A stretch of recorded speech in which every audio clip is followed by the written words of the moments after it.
Heresy. Dark Heresy.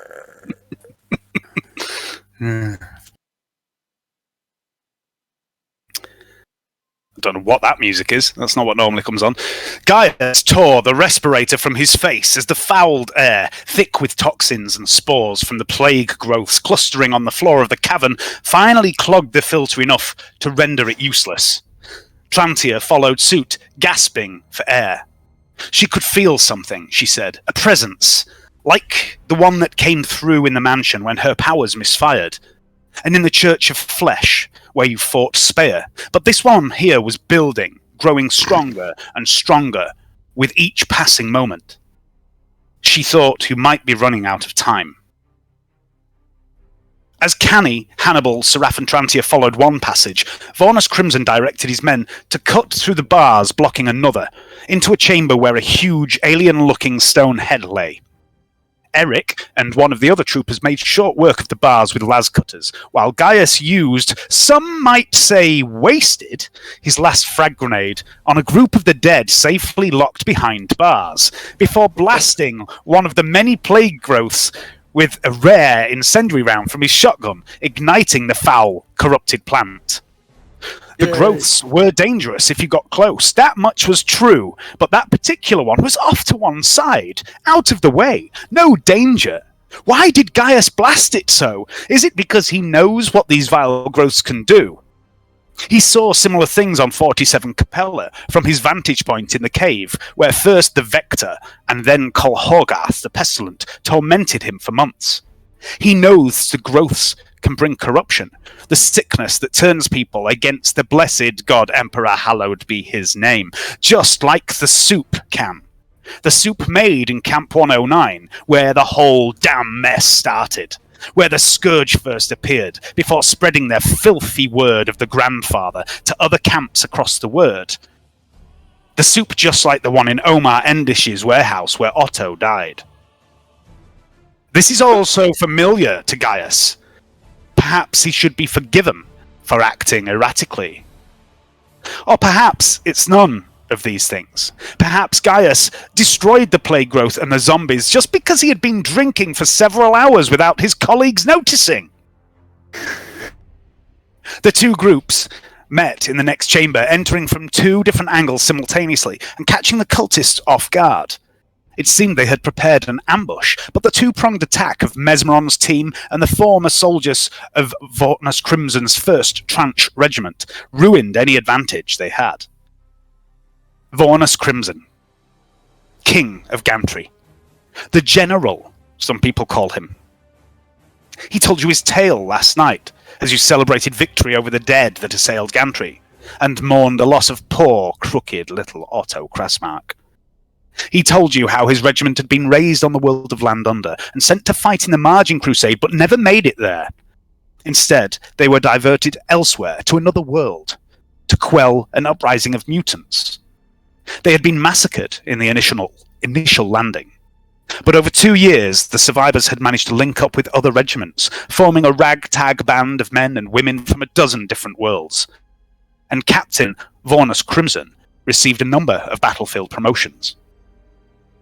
And when victory finally came, when the mishmash of soldiers from across the sector finally destroyed the enemy stronghold, the Departamento Munitorum had retrieved those soldiers from that world.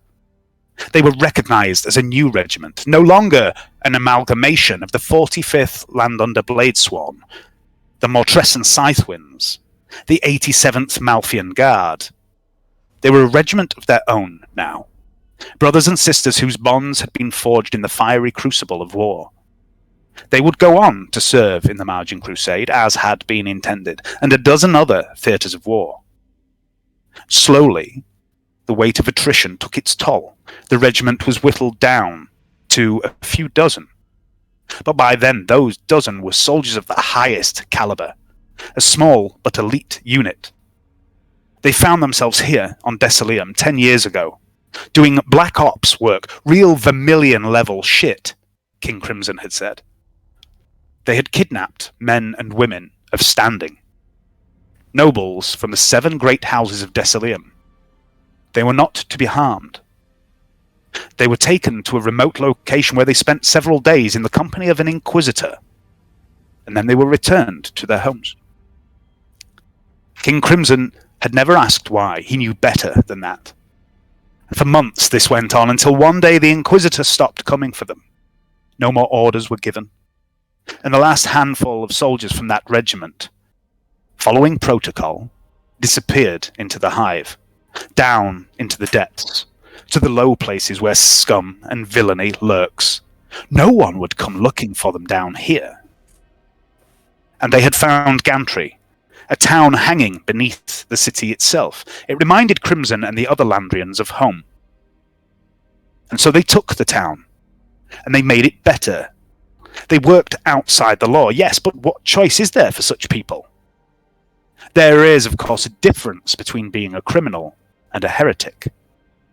And so Mr. Crimson and his people became gangsters. The Red Walk, they called themselves. Flesh cutters. Their numbers grew.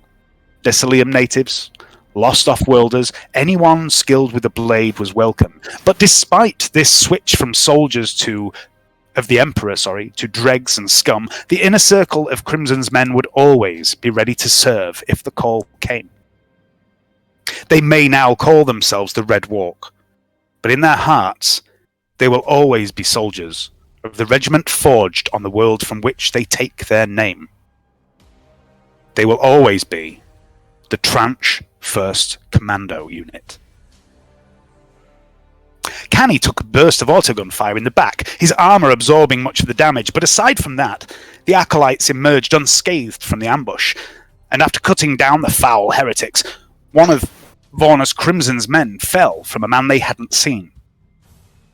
He was avenged by the blades of Seraph. Next, another chamber containing a fortified position.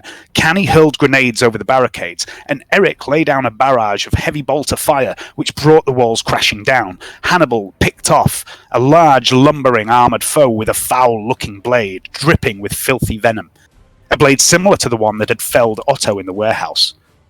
The team swept through the cavern, dispatching cultists and zombies alike with ease. This was a cakewalk.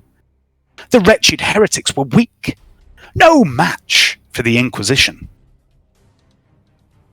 One more trooper fell in the advance. And then another. Deeper into the cavern now, down and down a twisting, spiralling path, where you encountered a rapidly flowing stream of thick, dark, reeking water.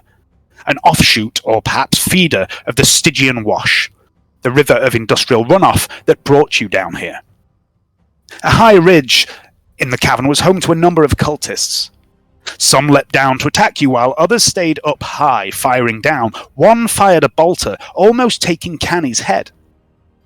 Gaius grappled his way up the ridgeline, dispatching the shooters, and Hannibal provided sniper support, popping the head of the bolter wielder, while Canny barreled into a horde of zombies, cleaver and hook swinging with gleeful abandon. Gaius glanced around, seeing a couple of wooden crates up on the ridge, arguing with the voice in his head about whether he could see them or not, and then a trio of cultists in the distance, hacking at rocks with large scythes, could be seen. Gaius saw this. He hopped down off the ridge, joining Canny, Seraph, and Crimson in the melee. Soon, the cavern was clear of threats. "They're coming," Trantia said, glancing back the way you came. "There's so many of them. I can feel them." Vornus Crimson and his men would take the ridgeline, he said, the high ground, as the cultists had. But the superior weapons, training, experience, and righteous zeal of the Tranche 1st Commandos would hold off the horde for a while, buying you time to find the head of the snake, Feru Fane, and sever it. Somewhere far above you, the horde marches. They breach the crude barricades into the gallows way, through sheer brute force, and begin to shuffle and moan their way through the mortuary town. The defenders watch from the Purity Gate, a little over 100 men and women of the Decilium Sanctuary bondsmen. They look afraid. And so they should. They are outnumbered 100 to 1. Junior Arbeit Karel Hathard hefts his father's shotgun. Beside him stands Verispex Beatson and the psyker Greta Pussysoft. Jesus.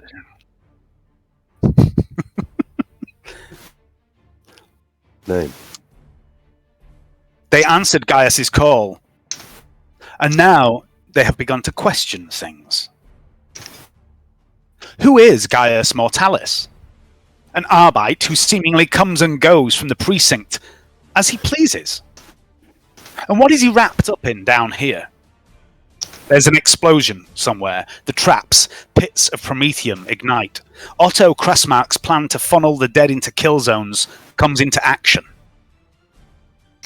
Even in death, he still serves. Closer and closer the dead come. The smell comes with them. The cloud of flies that shrouds them, here and there, mixed in with the shuffling corpse army, flashes of corroded metal can be seen. "They have heavy weaponry," declares Calcior Delaney, the general. "Marksmen, find your targets, what?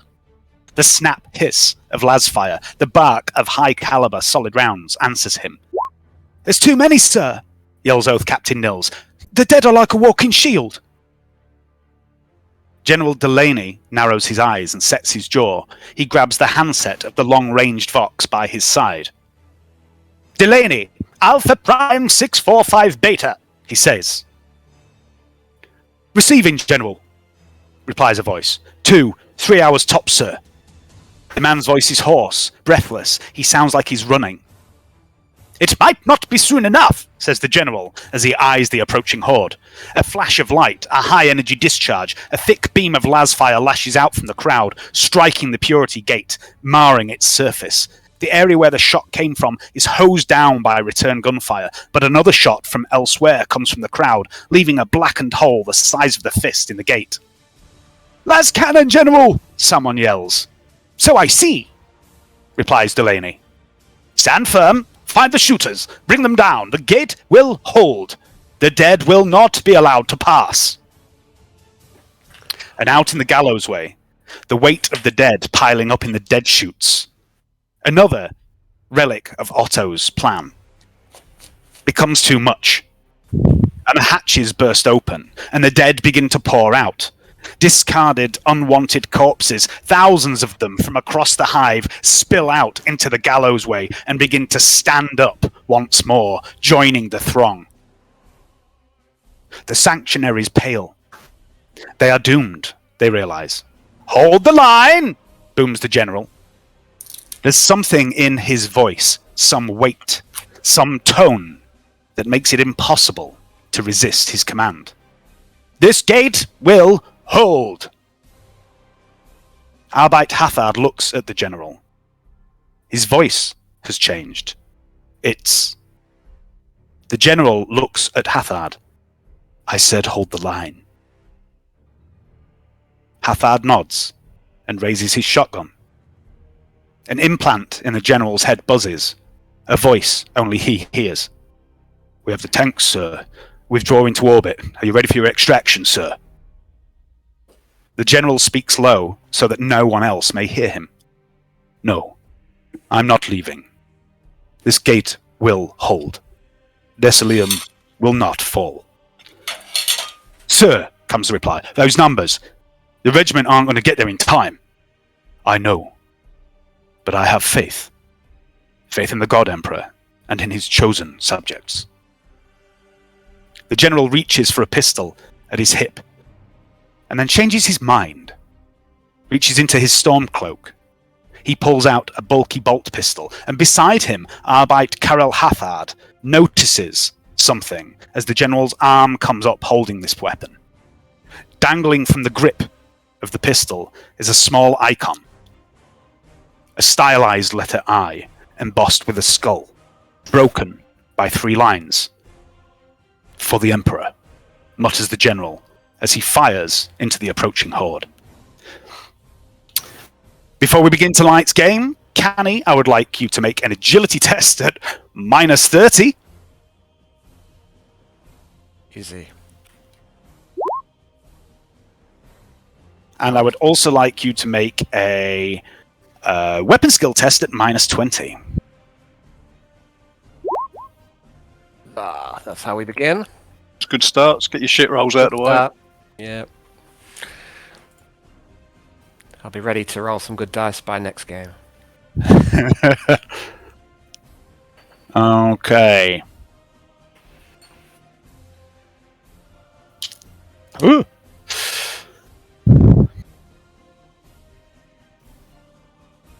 I'm going to move you onto the map.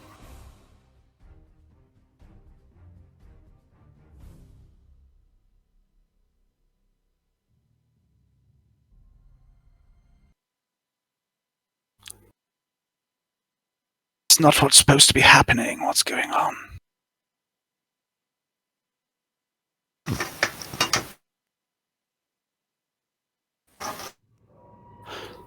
All right. The air begins to take on a foul, greasy feeling, and you all know by now what that signifies. There is witchcraft here.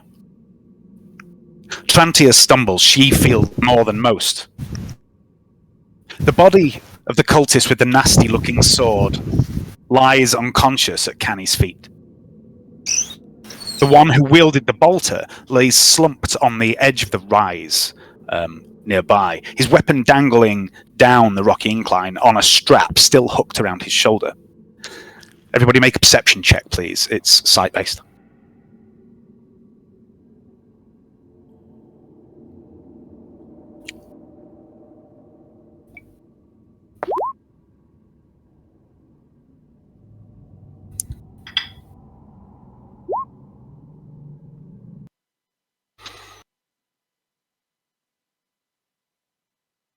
Oh dear. That's how it's going to be today. Yep. What did you say? Was it minus? No, it's a straight perception check, but it's sight-based. Based.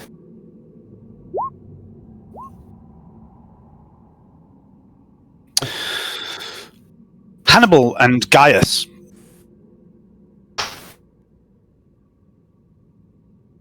You see this weapon, this bolter, hanging from the guy that Hannibal murdered with a round through the head. This bolt gun is smeared with filth and grime, but it appears, unlike most of the weaponry that the cultists wield, to be free of corrosion and blasphemous marks. And Hannibal, you notice through the sight of your rifle as you look at this, a glint catches your eye, and you can see the golden aquila upon the weapon's casing, just covered in dirty, filthy, horrible muck. It looks like this weapon might just be a bit grubby rather than, tainted like a lot of the other weapons. Mm-hmm. Trantia points deeper into the cavern, somewhere to the south of you, and she says, "This is not good. This is not good at all." And she glances to her side. She seems to be focusing on the river of filth that's flowing fast past her, heading north. And then she voxes you all very low and says, "A dam. There's a dam, and they're trying to bring it down." And because Roll20 fucked me over, I'm going to ask everyone to roll initiative again, please.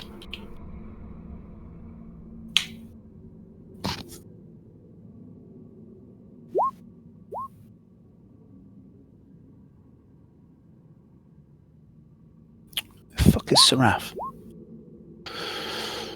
She is.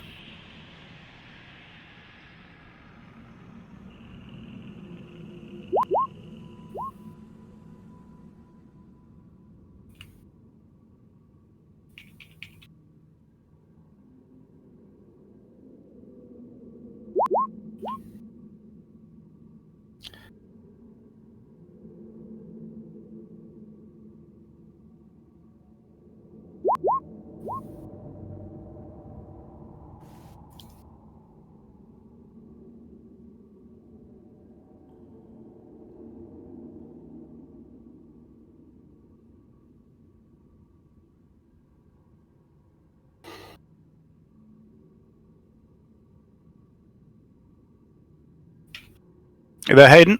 Yeah. I thought I'd rolled that. Oh well. It's not come through. I pressed it. I can't hear him, I'll rejoin. 1 minute. Hear me. Hear me now. Hear me now. I'll just press A from AG again. Your attempt to roll command looking at the value selected. No token selected. Okay. I see. That's why it hasn't done it. Where is Gaius?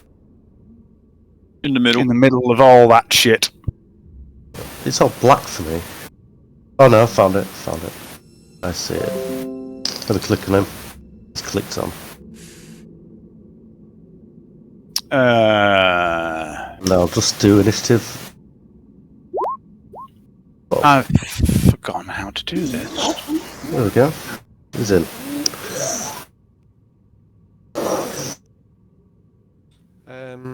Yeah. Yeah, I'm just trying to find James. He must already be invited to the channel, but I can't see him.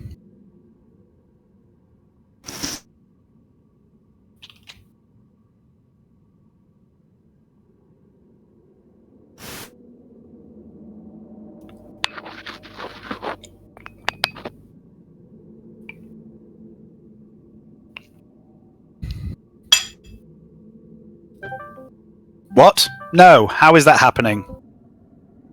Okay. Ignore that. That's James somehow getting all fucked up. Hang on. Invite server. What's his Discord username? Don According to this, he's in this channel. Oh yeah, it is. Don One Brown, yeah.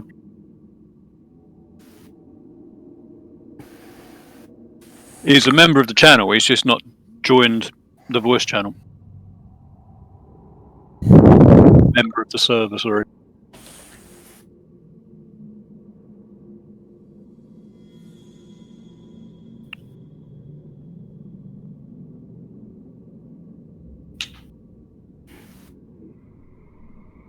Right.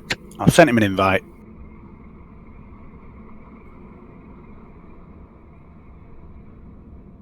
Let's grab a beer while that's happening.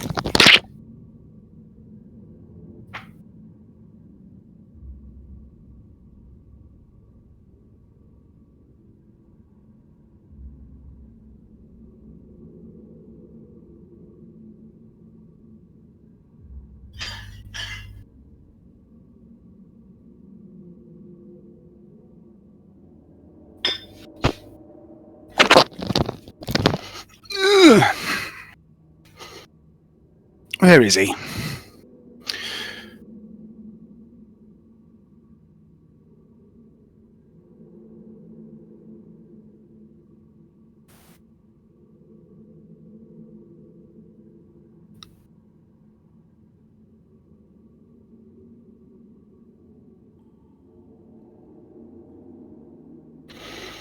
What's happening? There he is! Fucking hell, that was a total brain fog. Hi, James. Hi. Hello. Oh. Yeah, before we go any further, James, what would you like your guardsman to be named? Because at the moment he's called Umaku Kubis. Okay. Oh, I know. Can I change his name? You should be able to on the character sheet, yeah. So to give you a little rundown of what's going on, James, because obviously you read that brief I sent you. Yeah. Basically, you're in service to the Inquisition. There's a fucking load of undead dickheads that have attacked your town. These guys helped you drive them off. In return, you've come to find the guy that's responsible. You don't know much else other than that because operational security, that sort of thing. You know, you're used to being kept in the dark, fed on shit, and just shooting what you're told to shoot. You've come down here deep beneath Hive Decilium to this cave where these cultists of Nurgle have set up a fortress. You've been butchering your way through these guys pretty easy. They die easily. They don't seem to be very well armed or armoured. There's a couple that are nasty in close combat, but they die easy enough with a las round through the head. What's just happened just before you joined us is the current map that you should be able to see is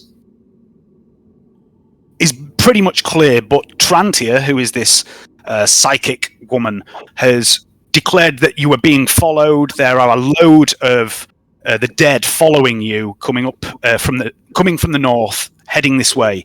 She's also said that to the south she can see some cultists attacking a dam, and there's this river running next to you. So it's pretty easy to figure out what's going to happen here. If they break this dam, that river is going to expand, and the water is horrific. It's industrial runoff. It's nasty shit. It's very fast flowing as it is. You do not want to get caught in that. So that's where we are at the minute. Also, I just put you in with the generic troopers for initiative, but if you'd like to roll initiative yourself, James, we'll slot you into the turn order. Okay.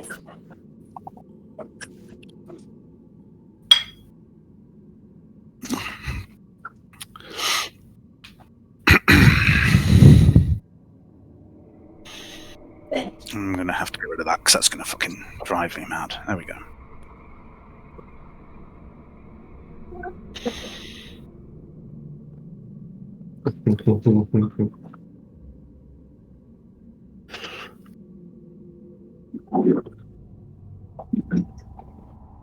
Why am I on... Oh.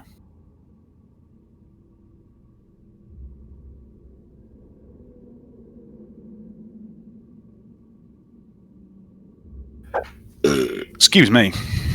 You changed the name for my little counter.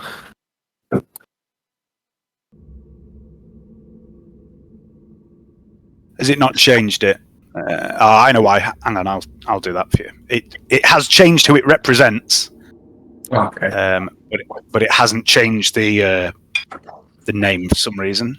If you click on the counter and then click on the little cog icon, you should be able to change the name there. Oh yeah, there's. There you go. I've done it anyway. Thank you. Right. If you want to give me a little initiative roll, James, and then we'll get going. Yeah, I'm just looking for it. Down at the bottom below your weapons, on the left-hand side, there's a button that says "From AG." If you have your token selected on the map and then press that, that should roll it. It's been a while, has it? Has it been a while since there's been any combat, James? Has it? Tell Alan. Tell Hayden. Yeah. All right. I remember the days. I remember when we used to fight. When we used to fight things. Okay, so Gaius, Hannibal, and Canny are all the same. I don't know who, and James's new character. Who's got the highest agility? I think it's maybe Hannibal. Hannibal, what's your agility? I don't know. Hang on. 40. Canny and Gaius, what's yours?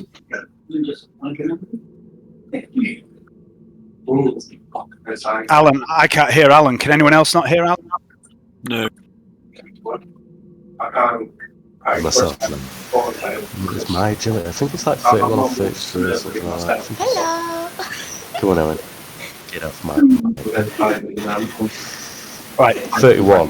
What's 31 for Gaius? What's you, Canny? I still can't hear. I can't hear you, Alan. Yeah. I'm going to guess. I'm lip reading now. I'm thinking that he's saying 36. 37. 6 come through. Oh, there you go. There we go. No, not bad. 37. I was close. And You were what are you, James? Oh, What? you say what? What did I roll? No, what's your agility? Oh, well. Okay. Okay. 33. 33. Okay, so that's the turn order sorted. No one else is really going to get any special treatment except... On my agility, I'm probably lower than I would imagine. All right. So, top of the round, that's the situation that you find yourselves in at the moment. Let me just check something. Right. Yeah. There we go. So, Hannibal, it's you at the top of the round. Just let me press this. Let's go. How high is the wall, the cliff wall? It's probably about 3 meters. How big's that boulder? Probably about getting on for a meter.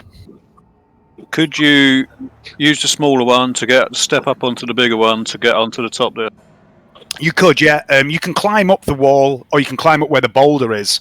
All it'll do is the boulder will just assist you. It'll make you climb a little easy. I shall do that and comment to the rest of them, tell them to get to the high ground. Okay. Give me a climb test. How far did you move to there? Sorry. 4 squares. 4. Okay. Yeah. So give me a climb test, and it'll be. It's only about a 2 meter climb, so it's fairly easy. So with a plus 20.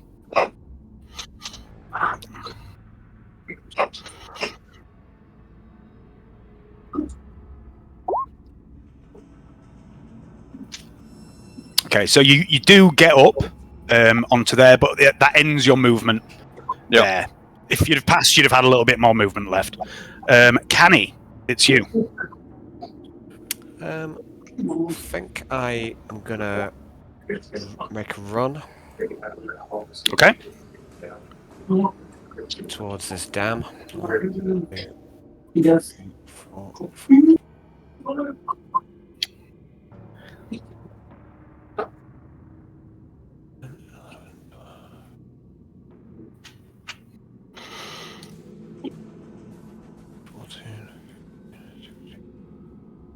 I see where this dam is from here, where I've moved to.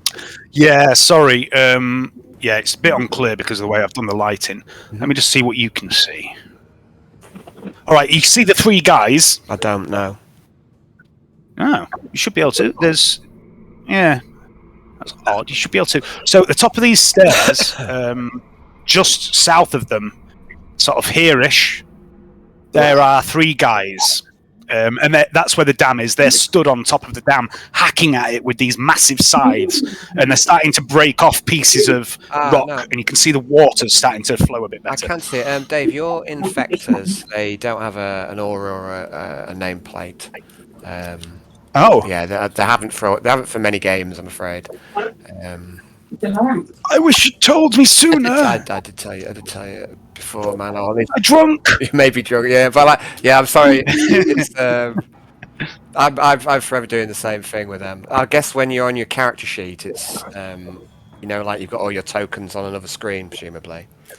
You have to go and correct that, because I think every time you're copying them across from that screen, it's having the same issue. How's that? Is that better? Yeah, now I can see him. I could actually see him before. It's just they were kind of blending. Just couldn't see the aura. Yeah, they were kind of blending into the wall, so I didn't notice them at first. Yeah, no problem. So I'm running, and I shall. Yeah, that's my go. All right, James, how are you pronouncing your name? Is it Lite? Just light. Light. Yeah. Okay. Okay, Light. It's your go.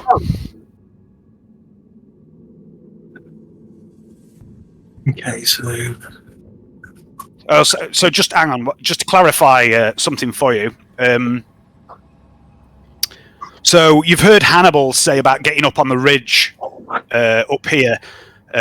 You also, one of the last things that Vornus Crimson, your general, said to you, which was last game, was he instructed the troopers to get up on that ridge and basically hold back the horde as best they could while everyone else goes off to do what they've come here to do.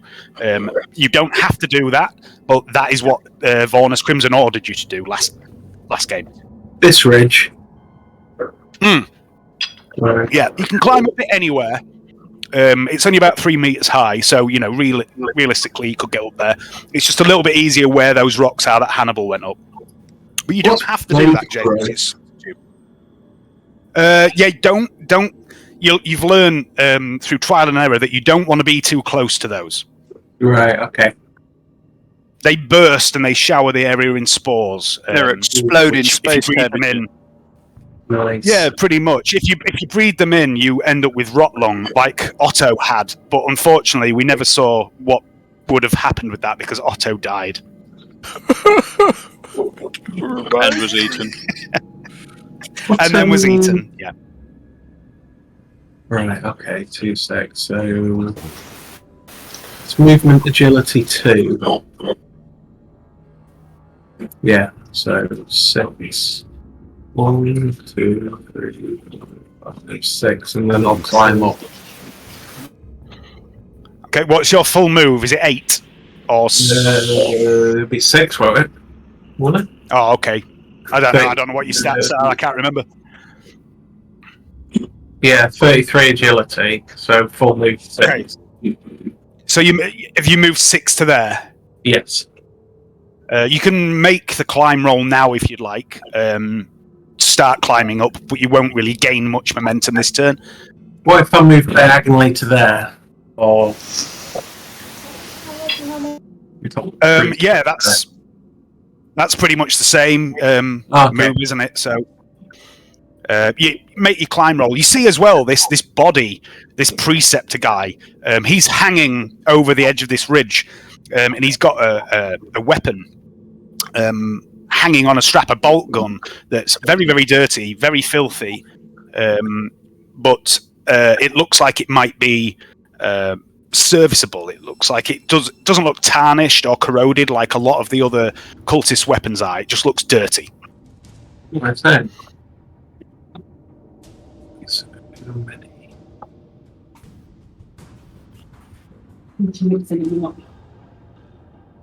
That's 2. Okay, let's go for a climb then. Okay, so yeah, so that'll apply to next turn. Right. For some reason, Gaius hasn't got a nameplate, but anyway, Gaius, it's your turn.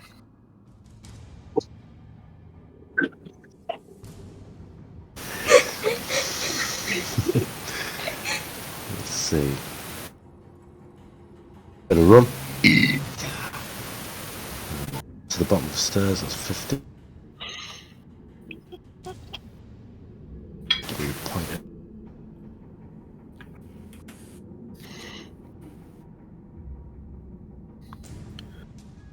Be up just behind Kenny. Okay. Kenny! Didn't know you could move so fast. I could. Yes, I can get a move on when I can see that I'm going to drown in the immediate future. Surely you're the most buoyant of characters. Tony's So back. that's Kenny. I stood right next to him. Yes, Dave, I am. I've seen his character sheet and I know what he weighs. So yes, I am saying he's fat. Seraph is next. Thought about Seraph's- Otto goes straight to my thighs. Yeah. All on your thighs and hips, yeah. You just can't shake. Seraph Can't is shake it. An Otto on the lips, a lifetime on the hips. Here we go again. Right, Seraph is going to go 1, 2, 3, 4, 5. As she goes past Trantia, she says, "Damn, you say? And I just had my fucking hair done." Once again, her accent switching between this quite highfalutin hive world sort of upper hive accent and the depths of Decilium. 7, 8, 9, 10, 11, 12, 13, 15, 16. And as she comes running past you two, she's going to go, "Honk, honk! Out of the way, motherfuckers!" 17, 18, 19, 20, 21, 22, to there. Seraph has been acting very odd ever since you first came down here. She was so keen for battle. She was biting her own lips so hard, blood was running down her chin. She charged recklessly off into battle after being told not to by Canny. But for those of you that know Seraph quite well, this is not unusual behaviour for her at all. In fact, She's done it before. Last time, she lost a leg. Next up is Eric, who's going to spend his turn trying to brace his heavy weapon because that's all he ever does. No, Eric's going to move over to here and start climbing. Eric bracing weapons that you don't want to stand Nice. Yeah, he's struggling to climb up onto the ridge with the weight of this heavy bolter that's behind him. The strain infectors, 2 of them carry on hacking at this this dam with their massive scythes, but the third one that's right next to Trantia turns and puts a light on because it's really dark in his living room.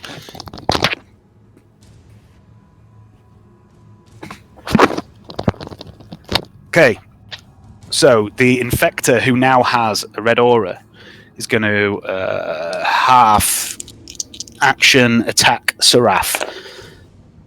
She's a hit for Seraph, and she's going to attempt to dodge, and she fails. And okay. Yeah, she's going to re-roll that, actually. Because them sides are nasty. She's only on 1 wound.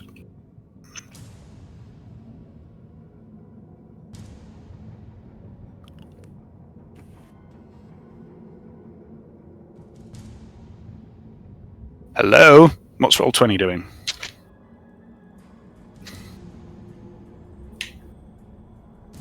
I'm just going to click some random shit, see if I can force Roll20 to work. There we go. It just decided it didn't like the dodge. Okay. There we go. Seraph nimbly dodges to one side of the scythe, and she laughs as she does. And she's got this big, wide grin on her face. Oh, there's another dodge that's just come through.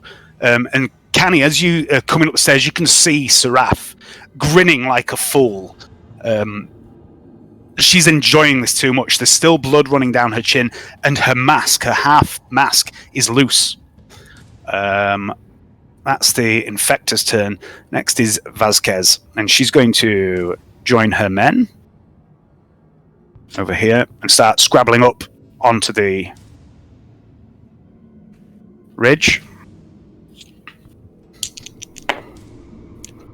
She also struggles to get up there. Vornus Crimson is going to go with his people. Just changes. You can't just change your fucking gender, Vornus! Queen Crimson. Vornus easily gets to the top. And he begins to move over here. Where's he going to go? He's going to go over here. Flamer Dude. He gets straight up piece of piss. Medic Dude does not. He's struggling. And the final trooper is also struggling to get up here. They will get up. It's just going to take a little while. And then it's Trantia. Trantia's going to just check what she can see. She can see what I think. No, she can't really. She's going to run to there. She brings her las rifle up. Hannibal, turn 2. Can't move my token. Yeah, that's just due to the line of sight stuff. Hang on a sec. I'll change that. So what did you roll for your climb? 1 degree of failure, didn't you? So, I think it's just... Try moving it now. Yes, but... Yeah, so lose 1 square of movement for the rest of your climb this turn. Sorry, 2 squares of movement because you moved 6 and then rolled, didn't you? Yep. But you can carry on moving. I'll move to there. Uh-huh. And you say that Bolt is on with a strap over his arm? Yeah, it's like wrapped up. It's like he had it slung over his shoulder, and as he's died and fallen, he's half hanging over the ridge, and the bolt is kind of caught up under him. The strap's under him, and the bolt is hanging over the edge of the ridge. I'll grab hold of the strap and just kick his body off the edge. Okay. Give me an agility test. It'll be at a plus 30.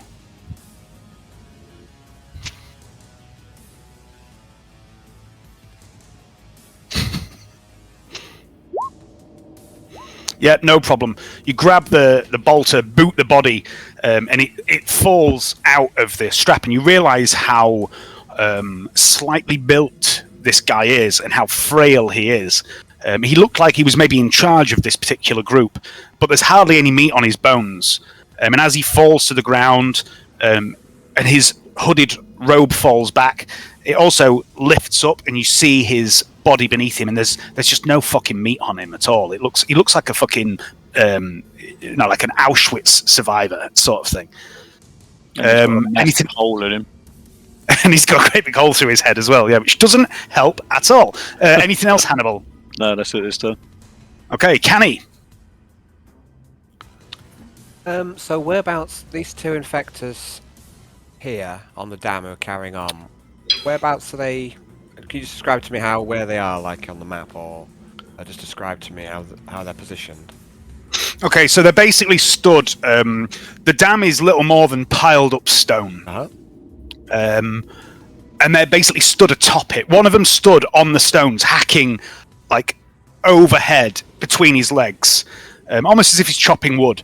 And the guy to the south of him, he stood next to him, and he's also smacking these stones. And you realise that these stones that are piled up are also crudely cemented, and they're slowly smashing this dam to pieces. And how high is this dam? From the surface of the water, it's probably about 5 meters. Okay. And they're still atop it. What I'd like to do, Dave, I'd like to do a charge. Oh, I don't know if I can though. Can I move? I can't seem to move to this location. Is this out of bounds here? Yeah, that's kind of like an empty space okay, there. so I can't actually reach them. No, but you could charge the one that Tranti is in combat with. Okay. And so these stairs lead to the top of the dam, presumably. In fact, I tell you what I'll do. Because I love a good bit of nonsense. If you like, I mean, that's one option. You can charge that guy, or you could make like a. Let's have a think. Can I make a belly flop roll? Yeah. If you want to put some characterization into this and jump. What are you going to belly flop? Here's what I was intending to. I was intending to run up and you tell me what you want to do. Yeah. Either try and push him off the dam onto the, so obviously it's a long drop, or try and push him into the other one. But if I can't reach him, if I can move to this location and then kind of jump, and like what I want to do is just give him a good fucking solid push so he falls off the dam. So that's what I want to try and do. But if I can go a bit Edmund Honda, just jump over there and just fucking, okay, just fucking belly flop him off the edge, then that'd be grand. Okay, right. What we'll do is then, I mean, you're not a particularly limber guy, but let's fucking do this. So you run up and you leap at the edge. Give me let's have an straight agility roll first of all for the little jump. Failing it doesn't necessarily mean you fail to jump. It depends how badly you fail. Oof. Right.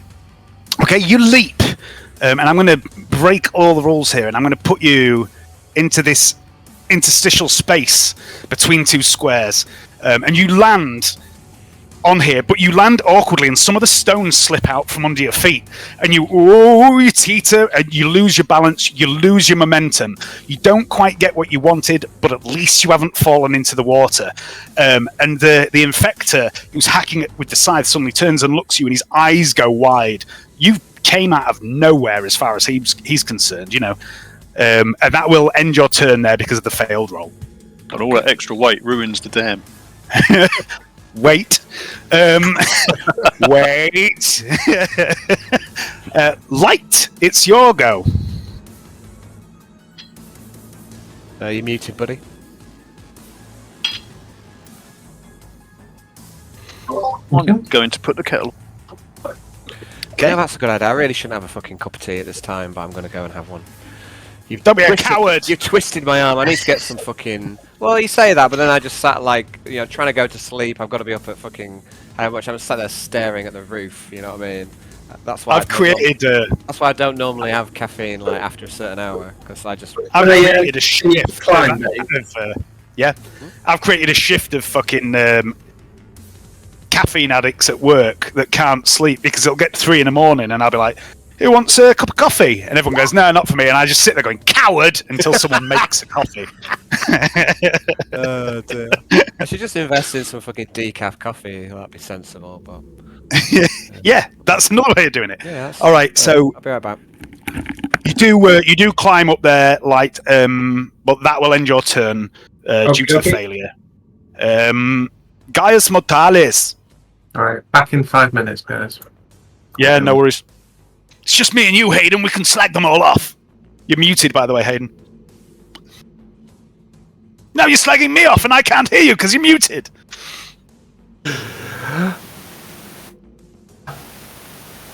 There we go. Now I can hear you. Well, I want to make up these steps, Dave. But on the other hand, I'm quite excited about my level at level 5. I'm quite excited about that. Keeping Gobble 1. Level 5's a big turning point for a lot of classes. It's where most classes really come into their own. Which is why if you are going to multi-class it, I didn't want to influence you too much, but I think if you are going to multi-class, with a couple of exceptions, the best way to do it is to get to level 5 in your main class and then start taking other stuff. The only time it doesn't it? Yeah, the only time it might be different is, for example, like you originally had with the fighter monk combo. Doing D8 damage at level 2 is massive. Also, druid and monk combo really well at low levels because druids can turn into animals, and then monks, unarmed animals, they combo together really nicely.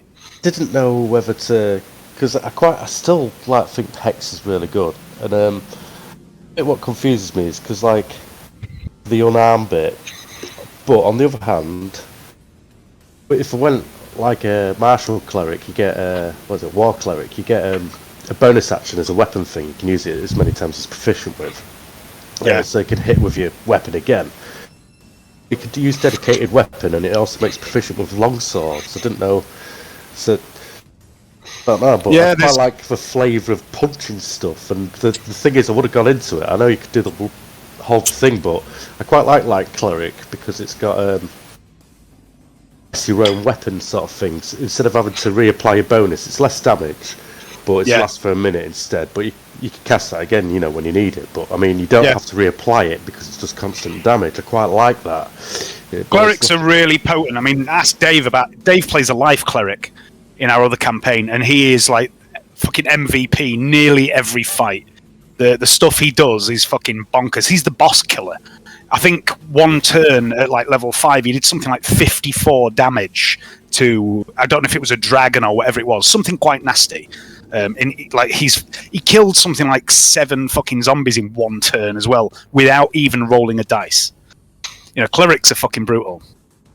Well, they're a little bit overpowered, to be honest. Yeah, that's why I was only going to take a 1 level in it. I did. Yeah. And I just didn't know, because if I did I wouldn't have to get anything to buff my damage. Yeah. Also, you get a bonus action to win some more weapon attack. And also, when I'm casting, it means I can use a bonus action even after I've used an action. Something where as unarmored monk, you can't do that unless you've done a attack. You don't get the bonus action attack. No. That'd be quite a nice combo to keep me useful and still punch stuff. Yeah. Yeah. There's loads of different combos that work really well. But, it's your turn anyway, guys. Dave, I was just telling Hayden about how fucking brutal your cleric can be. And some of the stupid shit like, killing 7 fucking zombies or whatever it was on a turn when it wasn't even your turn, and fucking that guiding bolt up the arse of the young black dragon that did 50 something damage or whatever it was. And almost one shot in the fucking shadow. Yeah. 60 odd damage in one turn. Shh, don't mention the shadow in front of Hayden. They're not allowed to know about things like that. Which just goes to show that high stats aren't everything when it comes to D&D characters. This is what I've been trying to tell Hayden in his many flip-flops on his ideas about his character. It's not always about your dice rolls. It's not always about your stats. It's about the right application of the right thing at the right time. Comboing shit together with other players works really well too. On paper, Hayden, my cleric in D&D is fucking horseshit. When I rolled the stats, my stats ranged from 9 to 14.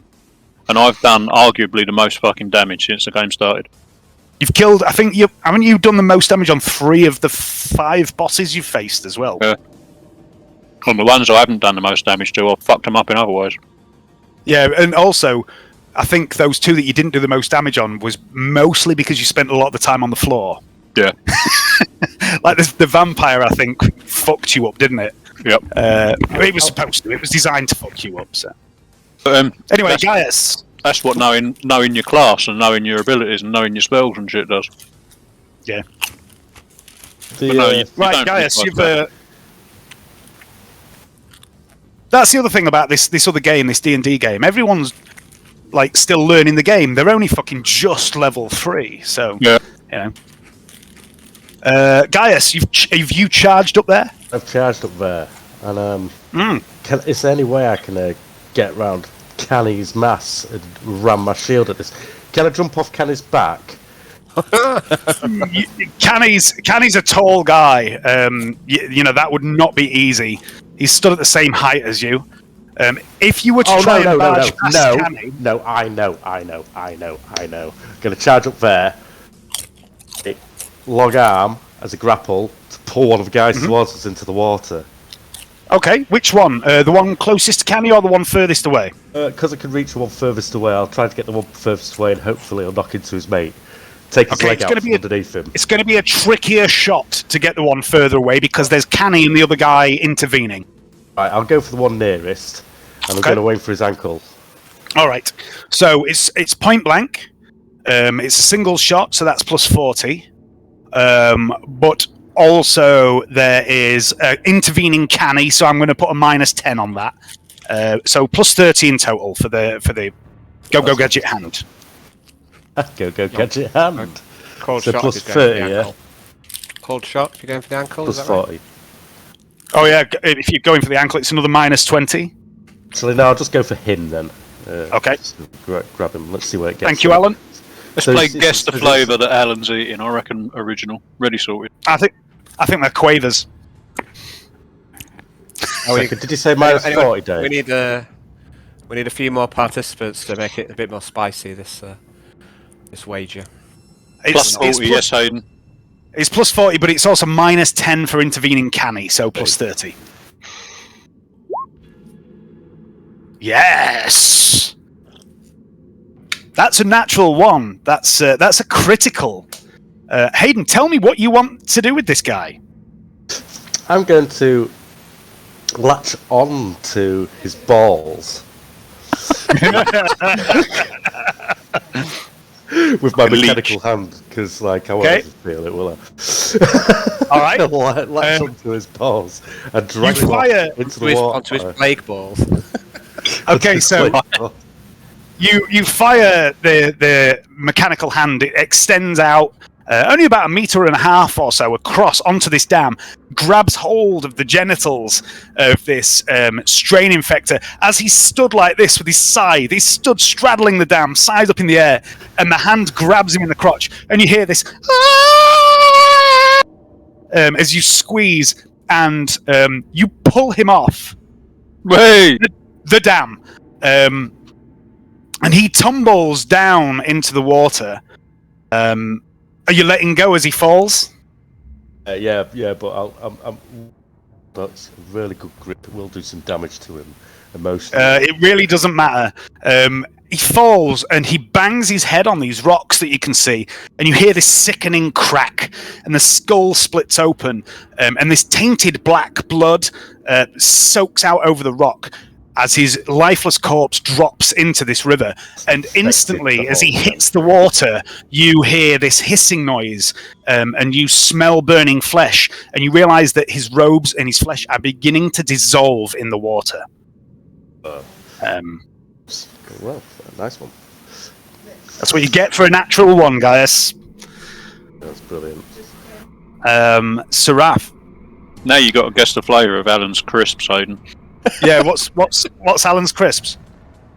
In my belly now. Prawn cocktail. I like he used to that with a suitable amount of disdain as well. What about you, James?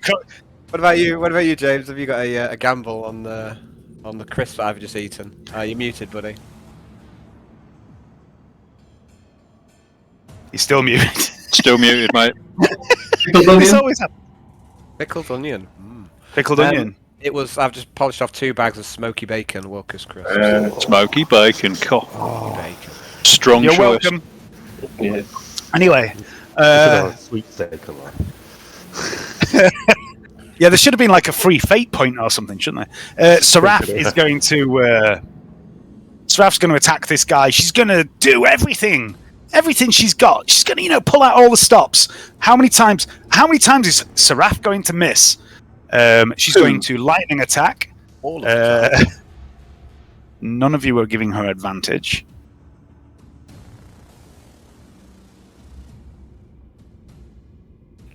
While this is going on and say, that's how to pull them off.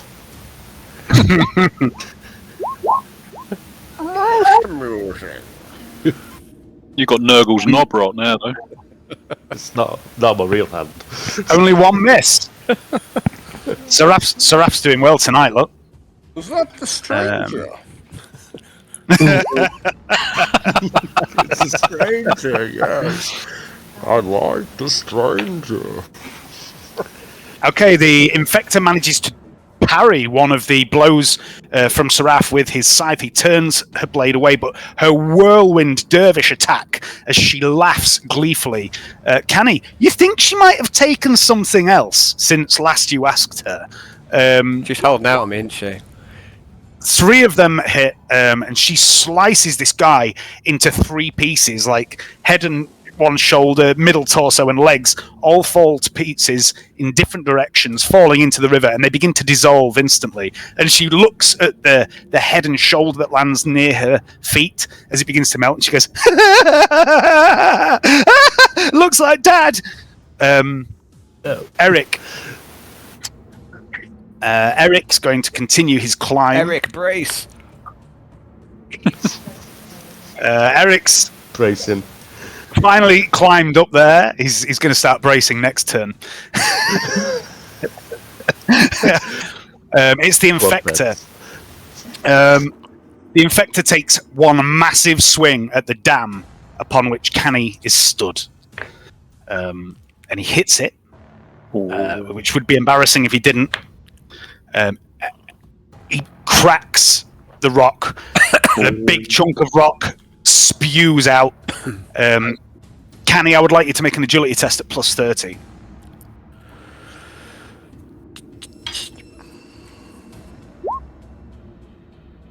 The weight that you have placed on this dam assists this guy as he hits it with his scythe, and a big chunk of rock breaks free, and the water begins to piss down into the lower level. But you're a pretty nimble guy for so big, and you hop back onto your back foot, stepping away from the crumbling rocks. It was close. Who knows what would have happened to you if you'd fallen in there? Next up is Vasquez. Vasquez is just going to make her climb. She manages to get up, and she's going to move around here.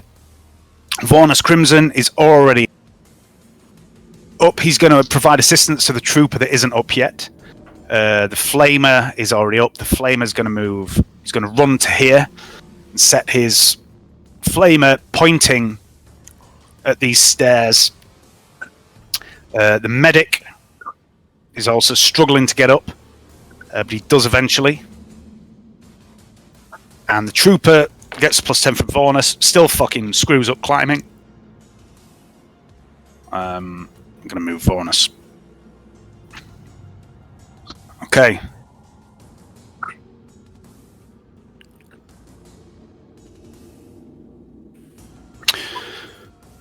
And Vornus is going to go. He's going to look round as he helps his trooper up. And he's going to. He's going to turn to you, Hannibal. And he's going to say, as you begin to remove this bolter from this body and what have you, he says, do you know how to use that weapon? Point and shoot. No, I don't. And he's going to point behind you at the chap who's just clambered over the rocks, James's character, and say, he does. And then he's going to call to Light and say, Light, go with our new friends. We can handle the defense. Awesome. And then Trantia is going to take a half aim. No, she's not. She's going to go, Blessed Emperor, guide my aim. And she's going to... Hosanna.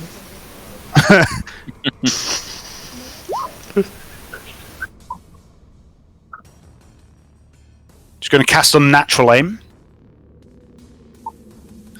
Plus 30 and plus 10 for the range and plus 10 for a single shot. So plus 50 for Trantia as she fires her Deathlight. Oh no, she didn't bring the Deathlight. Sorry. It'd be the las pistol. She was using a rifle last time. Yeah, but I realised later she didn't bring it. She brought the pistol and the grenade launcher. You cheating bastard. Well, to be fair, it's not much different because you can overcharge the pistol to be pretty much the same as what the Deathlight is. Use the grenade launcher, it'd be more fun. Yeah, no. Fuck, guys, it's got a grappling. Oh dear. Trantia misses with the last pistol. She's not going to use a fate point. That would be a waste. Hannibal, it's you. I seem to have the infector under control, and I have seen some. You have? You have hold of this bolt gun at the moment as well. Oh yeah, I'll drop it on the floor and just shout over my shoulder, mind your hand, it's a bit sticky. Okay. And you're heading over there to that toys. chest. Yep. It's back over comes. Give it a kick Okay. and see if it opens. Give me a search roll.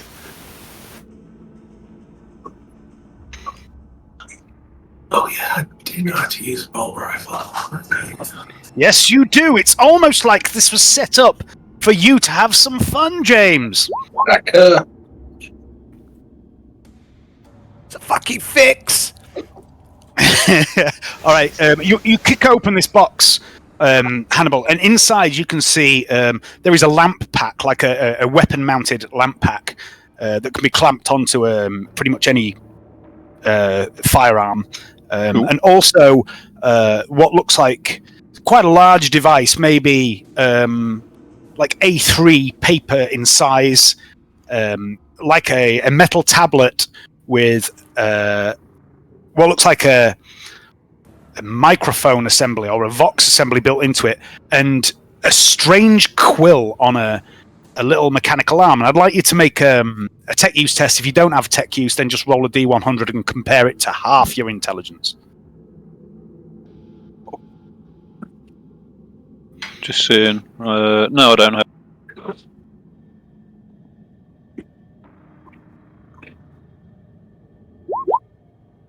That's half my intelligence.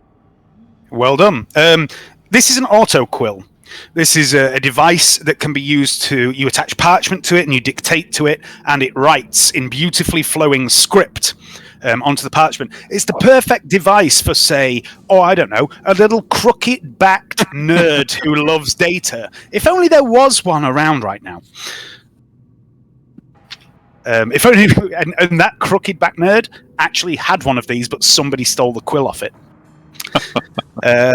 Maybe one day we'll find out who. Anything else, Hannibal? Or is that you? No, that's it. Okay. I shall grab hold of it. Okay. What are you grabbing hold of? Sorry.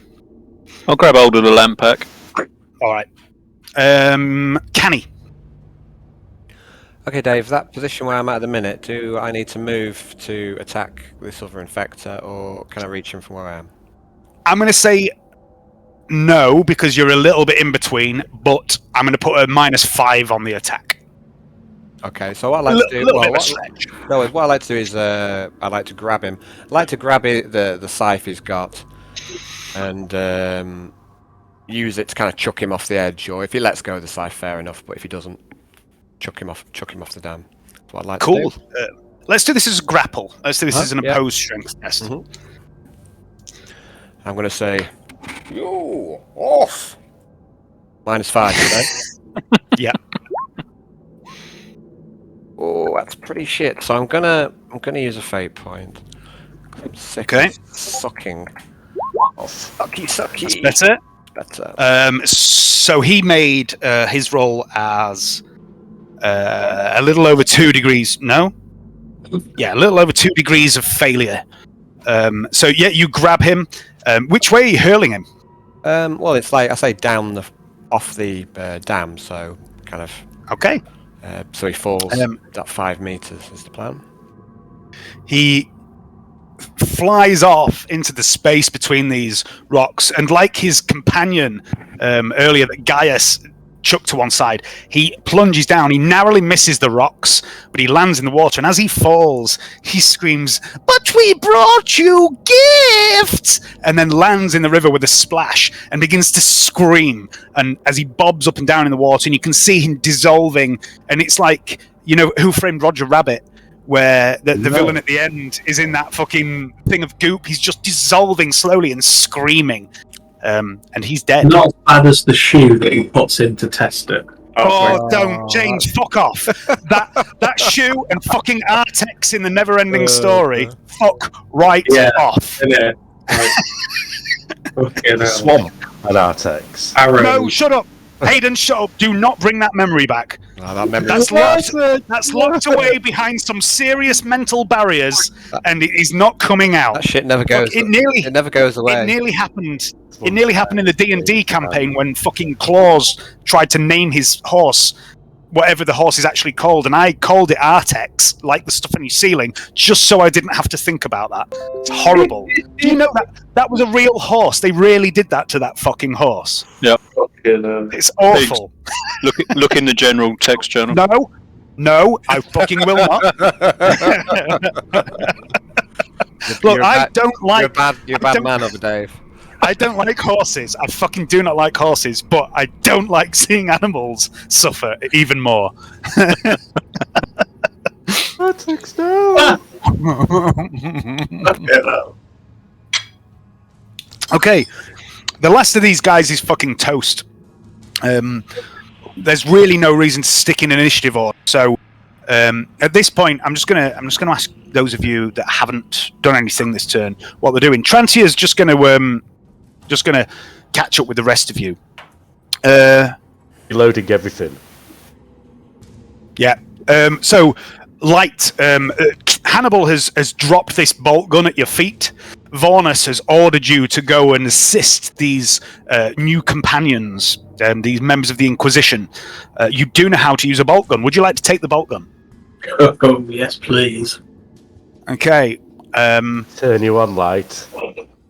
And what I'm going to do as well is I'm going to move you all up here, just for convenience, to save fucking about a bit.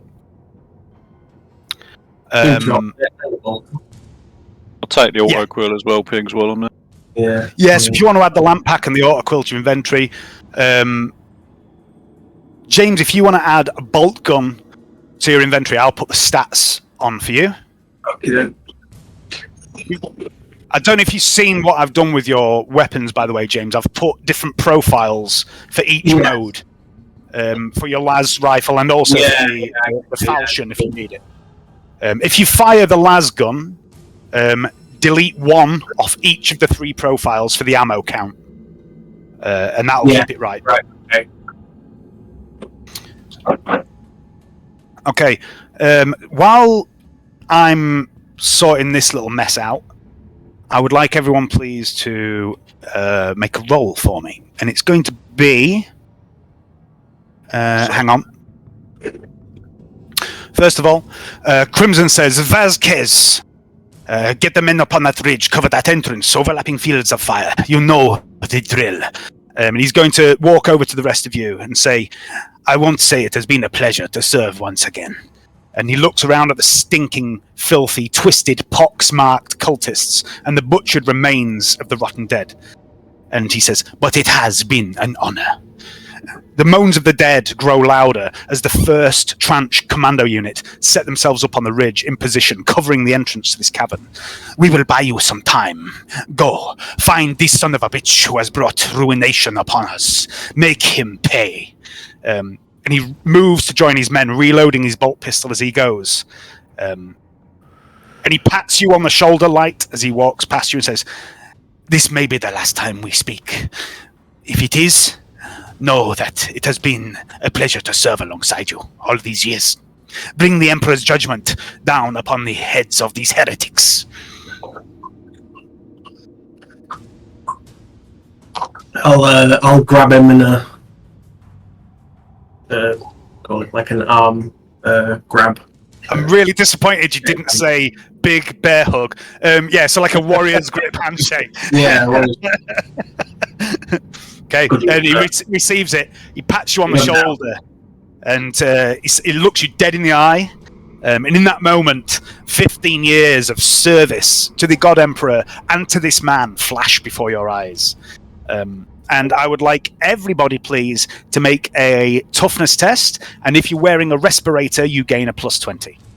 I take one off an old soldier. You've already got one. You took one off one of the other dead soldiers earlier on. And so did Trantier, because you and Trantier, your respirators clogged up, didn't they? Yeah, that's right. It's +30, right. yeah. Yeah. No, +20 for the respirator, sorry.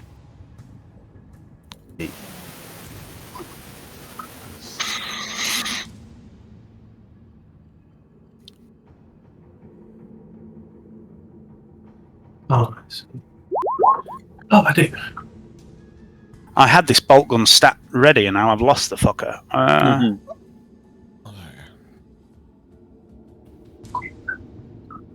There it is. Nope, that's the wrong one.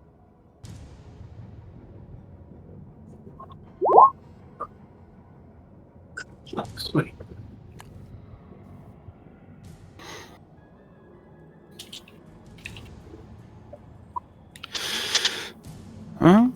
Right, 300. Oops. That's also wrong, David. What are you doing?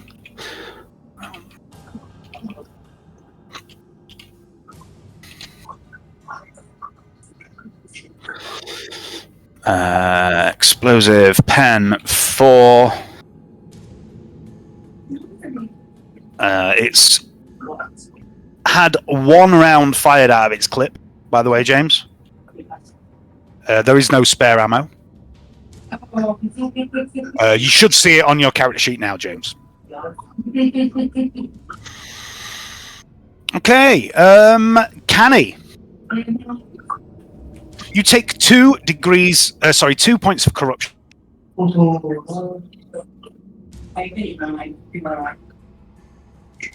Okay.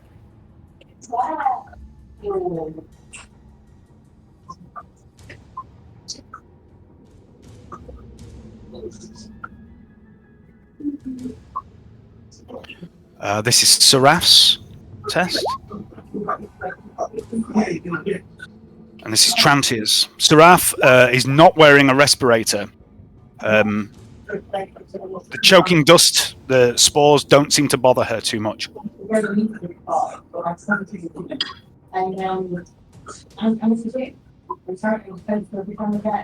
All right, let's just sort some stuff out.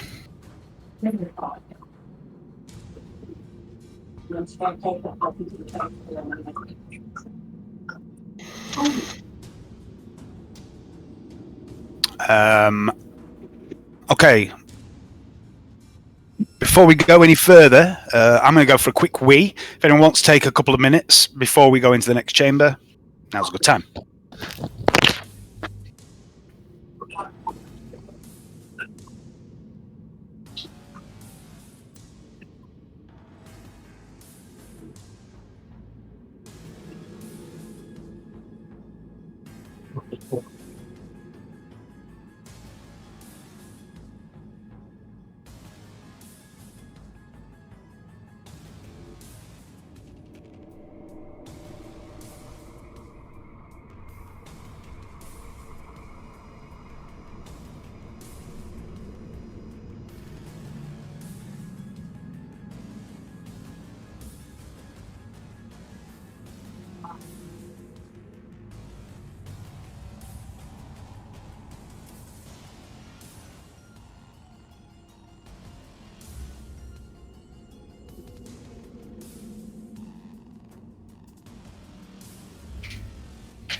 Hayden, you there?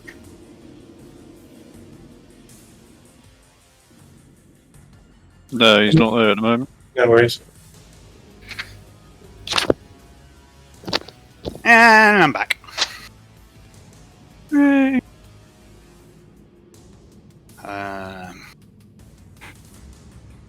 my voice mod again earlier, Dave. Yeah, it's a nice little toy. Yes, it is. Wait.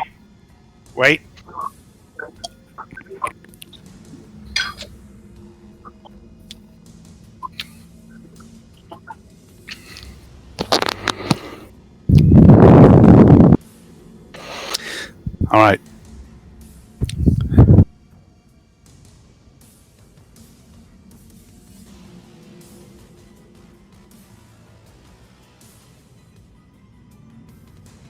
There are some fucking weird presets on it. There's one called Creepy Doll.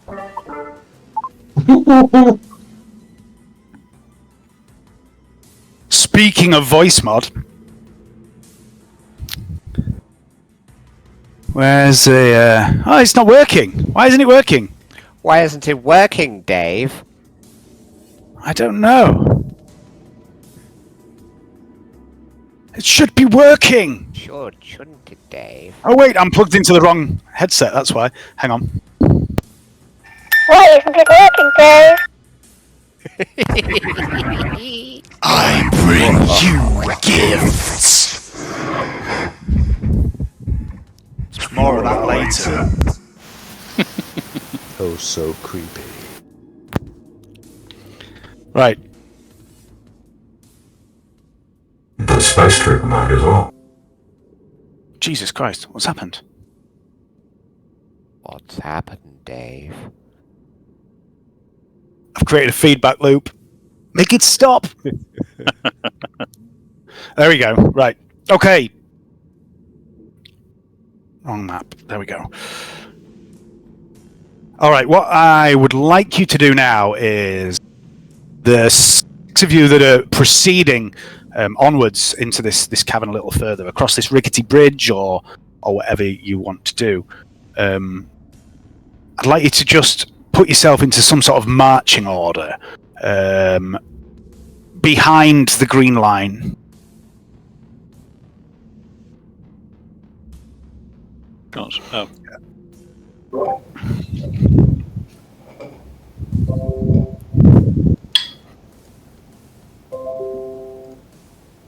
Arrange yourselves how you want to be. Also tell me where you want Seraph and Trantia to be.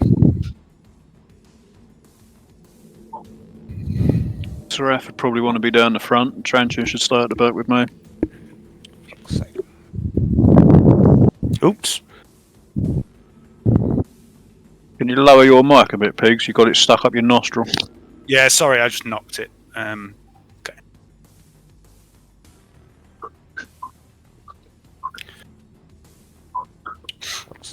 it doesn't matter if you're standing in the water or anything. Just put yourself wherever you want to be. I'm assuming that at the moment, Seraph is the front rank, Hannibal and Trantia are the back rank. Yes.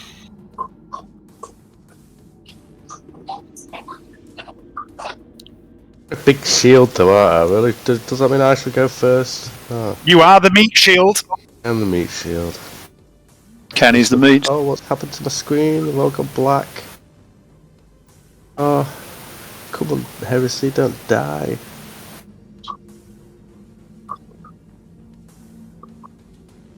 We've lost Alan. Yeah, he was having some trouble there, I think. Oh wow, I can see all of Dave's map. Reload, you shouldn't be able to see any of it. Oh my goodness, it's just something just happened. Everything went black, and now I can see everything. I'm only going to keep on my bit, but everything's just popped up. It was good.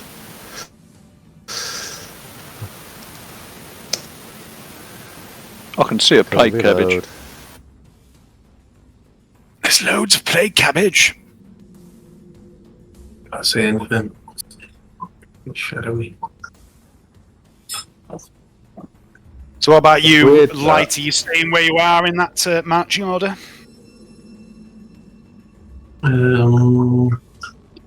What's Trantia around with? She has a las pistol in one hand, a sword in the other, and she also has a grenade launcher on a strap on her back. Okay. She's a psyker, basically, but not a particularly. She's not like Yarn level of power. She's only got minor powers for now.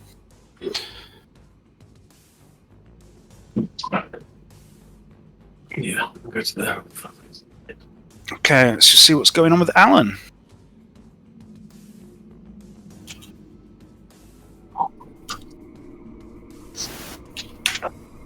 Oh jeez.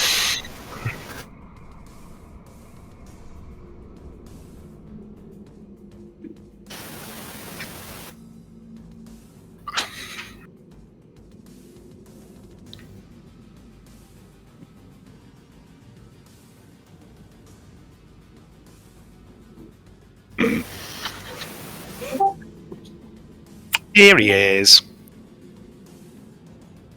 Hello? You alright there, Al? What happened there, Alan? He can't hear us. Can't hear us.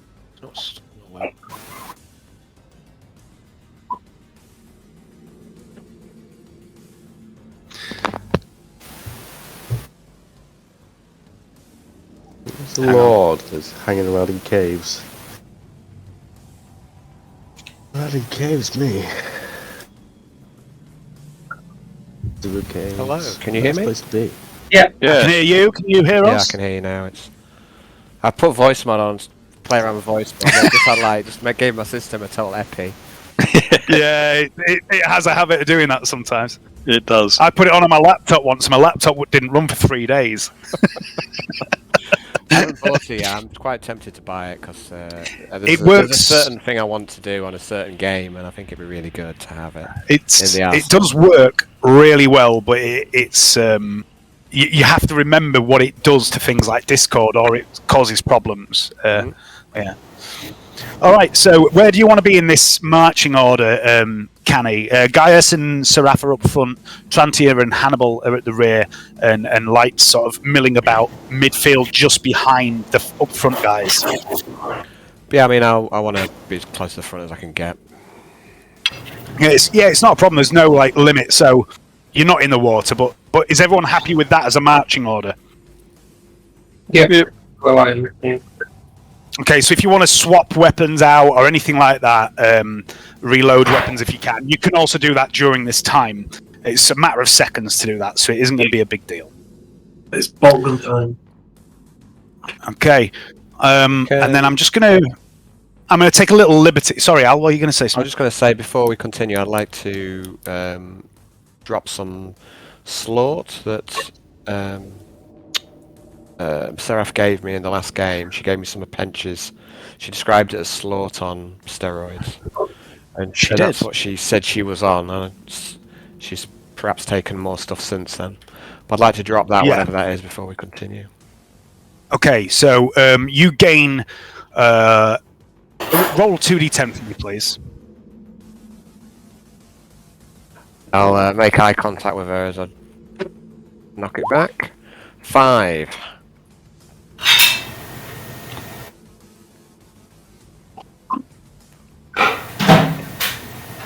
She grins at you.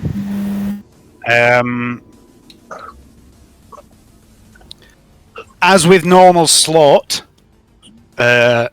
you gain +3 agility and perception bonus for 5 minutes.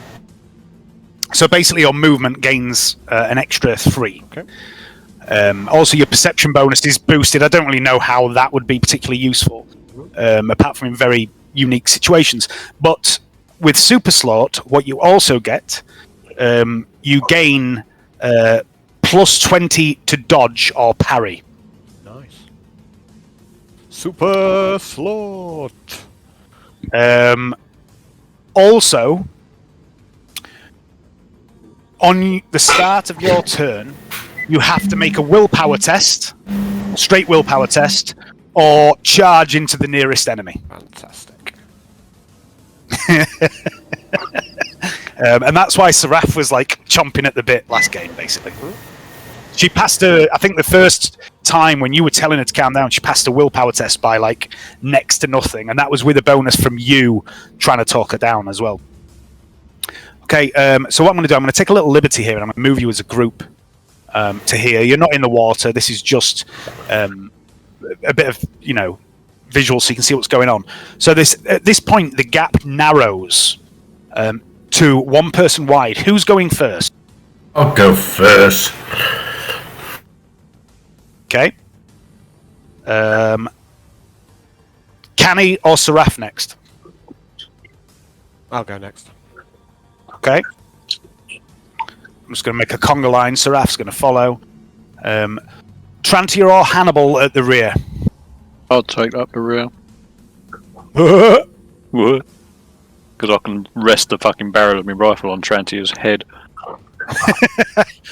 All right. As you proceed through, Gaius, you see there is one of these plague growths here in front of you. Ah! Plague plant. His name, we must smite thy thing. Why don't you shoot it with your incendiary round? Oh. Alright. I'll pop it with my incendiary round. Cool. You're in point blank at that range, so +30, single shot, +40. I've just got to get my couch sheet up again. You can half aim as well if you want. I'll half aim my single shot. For +20. +40. Almost turned into Sean Connery then, with your shingle shot. I will smite the demons where they stand, Miss Moneypenny. Saw a guide on how to do it, and it's basically said to try and go halfway in between Sean Connery and Patrick Stewart. And then... it seems to work. It's close enough. Is that Patrick Stewart Next Generation or Patrick Stewart Picard? What's it? Oh, yeah, it has to be Next Generation for sure. The main difference is in Patrick Stewart Picard, you have to sound like at any moment you might forget your lines and fall over. Oh no! Because he does sound. There's a few scenes in Picard where it's like you can see he's struggling. Like, I know he's really old and that, but you thought they would have refilmed a few of those scenes. Yeah, I mean, bits where he looks really frail. He does show his age, I'm afraid. He's still good. He's still better than a lot of other actors out there, but there's a few bits where he gets a little bit too much croaky voice. Well, right, okay, so Father Time comes to us all, man.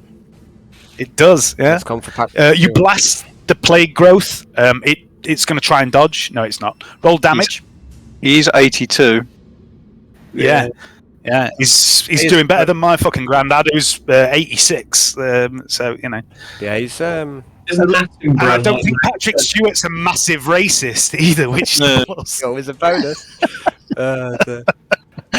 No, I mean he's the reason. He's the reason I'm watching that fucking show. You know what I mean? It's because Yeah. I think he's great. So Yeah. I did like the Fanboy. reappearance of Q, and I just don't think Q was in it enough for me in season 3. like I say, I've not got so far in season 3, so I'm still about halfway through. So it's like it's hard work to watch it. Yeah, it's not as good as I was hoping. I actually thought pushing Discovery through, was pushing much better, and Discovery got slagged off a bit. I think a lot of people hated Discovery, though, because it was a black woman as the main character. And I honestly think that's why a lot of people hated it. I got so far through Discovery and then I lost interest. I don't know. So Tell you what is good is Strange New World. I haven't seen that yet. I will watch it eventually. So Gaius, you blast this plague growth, and some of the spores come flying out, create a small cloud. But they begin to burn as the blaze around ignites this spore. And at this point, I would like to invoke the God-given right of DMs everywhere and cast Villainous Monologue. An uninterruptible power, by the way. Right, I can't cast silence on him this time. Exactly. Fucking That's why shoot I'm him in the doing face, this, you though. prick. Fuck you, Dave. Peering into the gloom of the cavern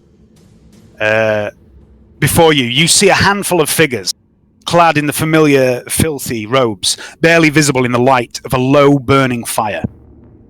Some crouch behind rocks, rifles trained on you as you come into view, and the stench is almost overwhelming.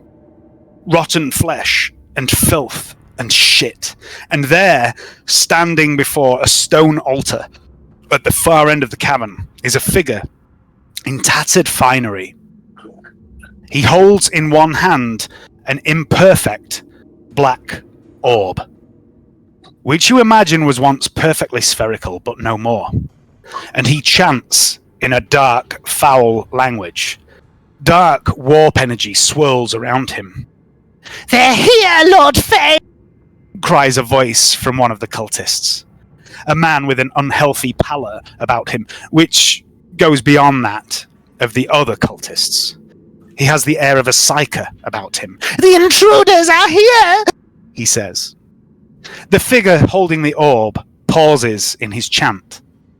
He turns to look upon you all, and you see the face of Feru Fane. He looks much like his brother Darnis, whose corpse started this whole investigation. And when I say they look alike, I don't mean like a family resemblance. Feru Fane looks like death. The skin hangs loosely on his face, giving him a skeletal appearance. One eye is little more than a pool of rancid, rotten goo, the other milky white. And he turns awkwardly, shuffling, almost like the dead themselves. A cloud of vile insects surrounds him. "Ah," he says, "my uninvited guests. Late to the party. But fear not, the guest of honor has yet to arrive. In the meantime, please enjoy my hospitality." Roll initiative, cunts.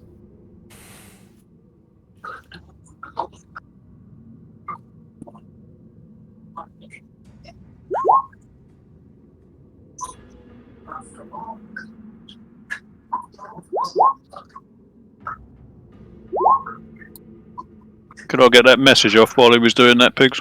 Yep. Yeah, you're right at the back, so that'd be easy enough to do. Oh no, what's it doing? There we go, that's fine. Right, I'm going to just delete plague growths from the fucking initiative list because they keep putting themselves in. 3.2 successes on concealment as well. Just in case. Cool. Right, I just need to roll a few dice for these chaps. 5.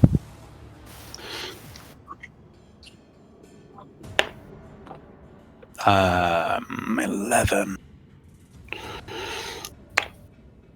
Ooh, good rolls from those guys.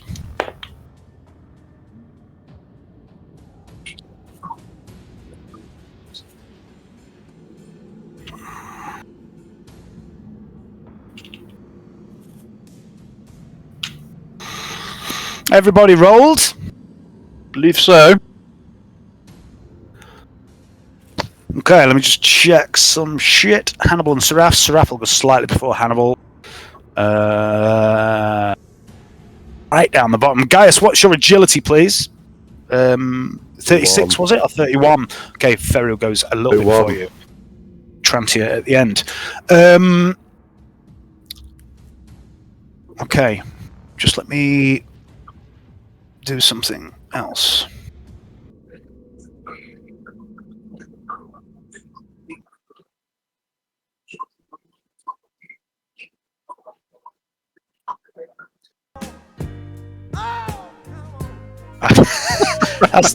That is not what I meant to press. Sorry. Nurgle's knob again. Mood music. Where's my fucking boss music gone? That wasn't it. No. That'd be awesome, boss music. That's my. That's for later when you. You know you are literally getting bummed then. Right, is that playing? I can't hear that playing. Not Rapey Jeff. Here we go. That's more like it. I've been trying so hard to acquire the Dark Tide music for this fight, and all the websites that I normally use to rip from YouTube have all gone offline for copyright reasons. I feel cheated in my moment of triumph. Okay, so at the top of the round, Canny, it is you. Just 1 second. Let me just check that everything's okay.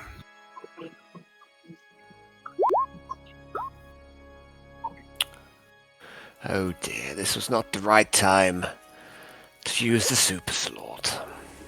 Oh dear. Okay. You would actually get a plus 20 on that, but it still wouldn't make a difference. So you have to charge the nearest target that you see. Okay, I'm going to say, no one calls me a cunt! And then we're going to charge this one here.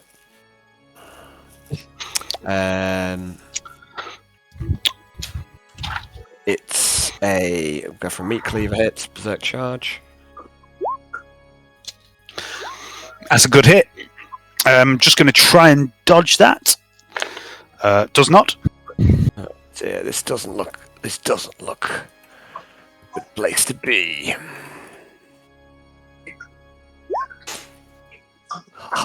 Yeah, you just how do you do this, Canny? Tell me what happens to this guy.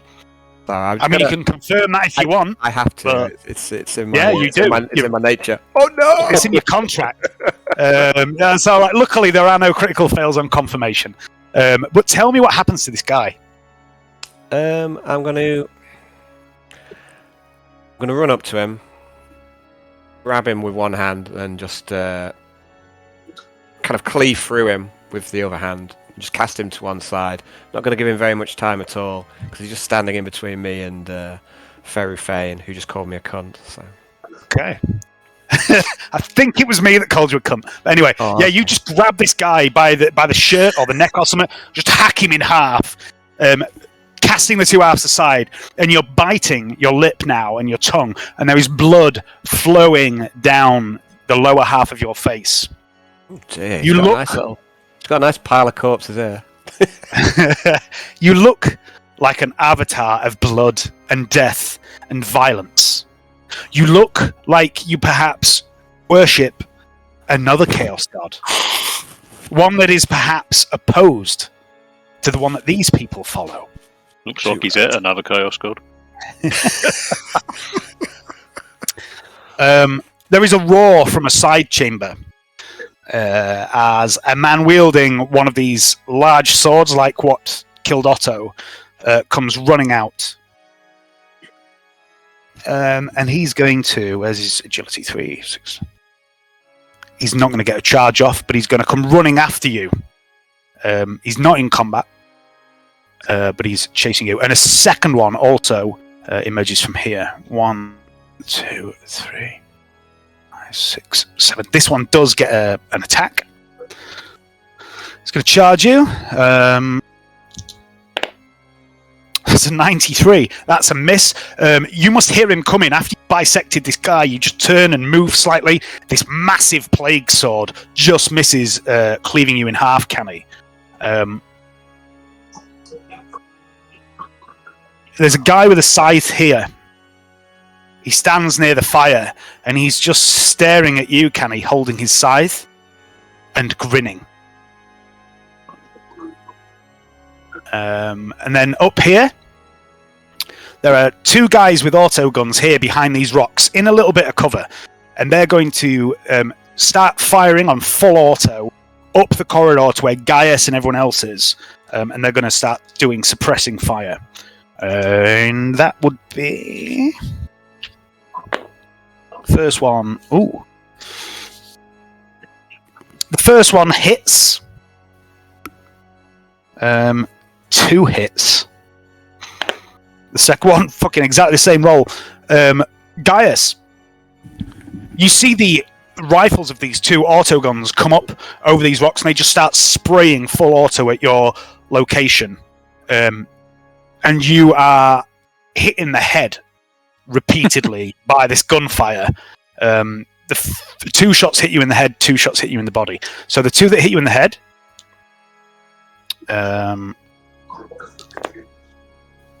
so a 7 and a 5. The 7 becomes a 10. What's your armor and toughness, please? My toughness is 5. My armor's head. Sorry, who's this again? It's only 4, I think. Gaius. Guys, you there, buddy? I can hear him. It's So it's you say it's only 4 on your head. 4. Okay, so you take. All right, so That's what just you've make a note written of something. in my armor sheet. Yeah. A bit more.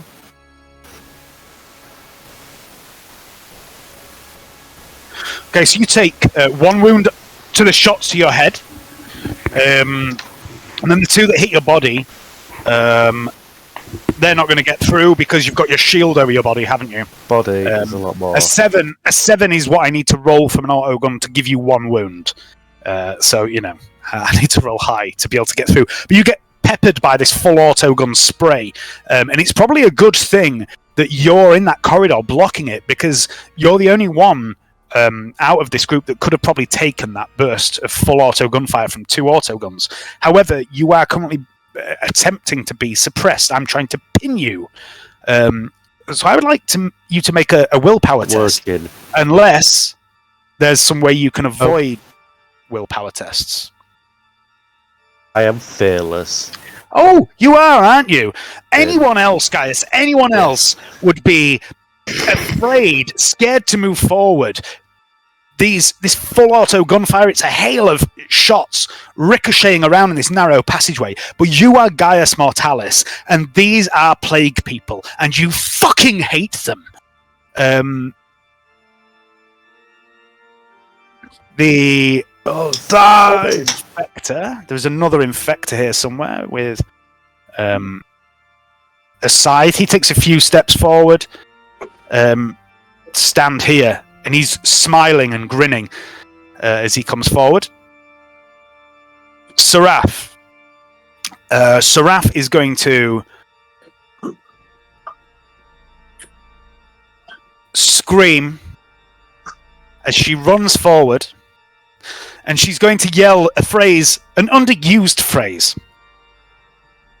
She's going to scream, "Blood for the Emperor. Skulls for the Skull Throne." A phrase coined by Canny and stolen by Fat Shark Studios, as far as I'm concerned. And she's going to 1, 2, that shit 3, 4, 5, 6, 7, 8, 9, 10. She's going to come up behind this pestilent that has not yet engaged Canny. She's going to do... this is a berserk charge. She's on plus 30.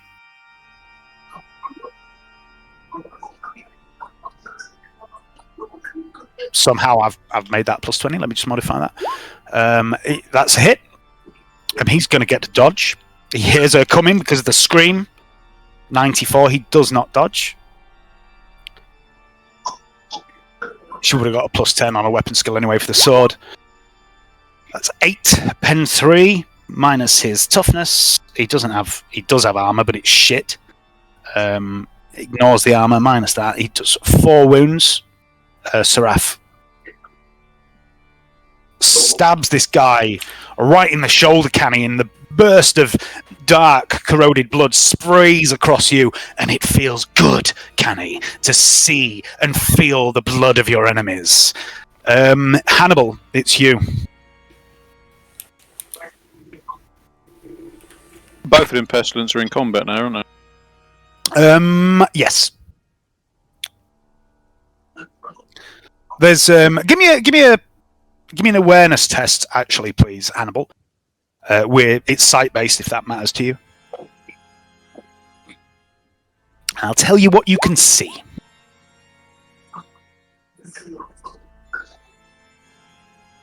Okay, so yeah, you see those 2 guys that are in combat with Seraph and Canny. You can see these 3 guys here. The 2 to the left, the auto gunners, are in partial cover. They'll get armor bonuses to anything below the. This 3rd guy is out in the open. He has an auto pistol and a very strange sword with a blade that looks like black stone. And he's very pale looking. He reminds you a lot of the guy you fought in the chasm when you went on your little mission with Seraph. Okay. The 2 other guys back here, these guys with big scythes, they're not approaching you. It looks to you like they're trying to be meat shields. They're blocking line of sight to the guy at the back, who's clearly the one in charge. What negative modifier would I have for shooting that one? Will it be quite heavy? He's counted as heavily obscured. He would also get cover. It'd be a minus. It would be a minus 30 for the sight, and also even if you hit him, the shot would have to pass through other people, and potentially it would count as armor for him. Potentially. Yep, right. I'll shoot the Pox Magister then. Okay. Half aim, and then shoot him. I can't remember what fucking bonuses I had now.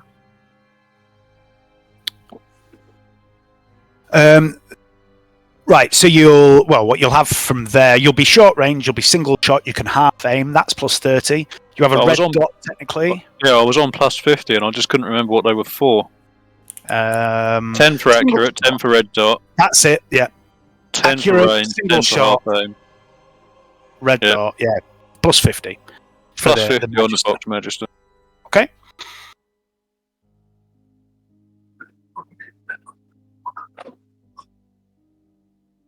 I don't know what's going on there, Al. He's oh wait, there we go. Yeah, it's annoying that you have to set it every time. He tries to dodge. He moves to one side. He must see the glint of your telescopic sight, Hannibal, as you fire. Roll damage. This is a regular round. Mm-hmm. Oh, that's a shit roll. Okay, so that's 3, 4. The round catches him in the arm, and he yelps. He drops his auto pistol. Anything else? No, that's it. Light, it is your turn. Right, cool.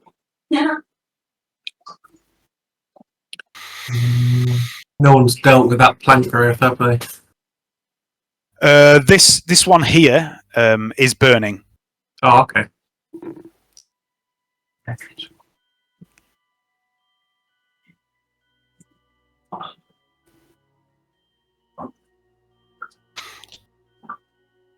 Let me make it more obvious that it's burning. Wait, I'll use my incredible artistic skills. There we go. Is that clearer now?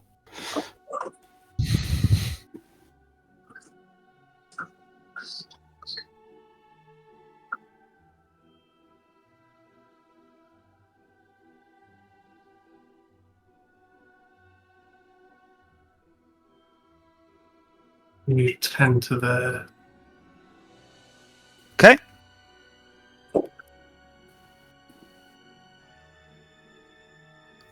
Yeah, that's my Are you done? Okay. The guy that Hannibal has just winged looks up at you. He's clocked you down there, Hannibal. And he seems angry, and he directs the two next to him. Even with the fancy cloak on. Yeah, he's rolled like a ridiculously good perception roll. He knows exactly where that shot's come from. He's directing those two gents, and he's going to... what'd he do?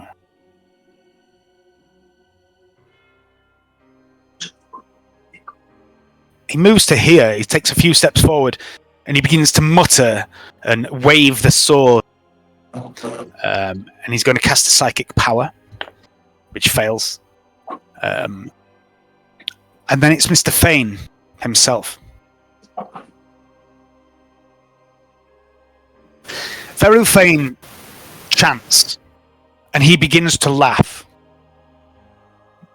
A vile sound, like a hacking, gurgling drain clogged with filth. And he raises his staff above his head. A twisted, gnarled, knobbly thing, topped with 3 rusty iron circles and a clanging bell. In his other hand, he grasps the black orb. And he aims it towards Gaius Mortalis.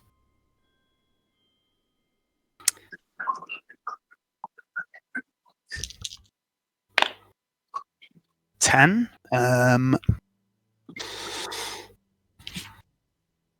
15. That's just enough. Gaius, I would like you to make a toughness test, please.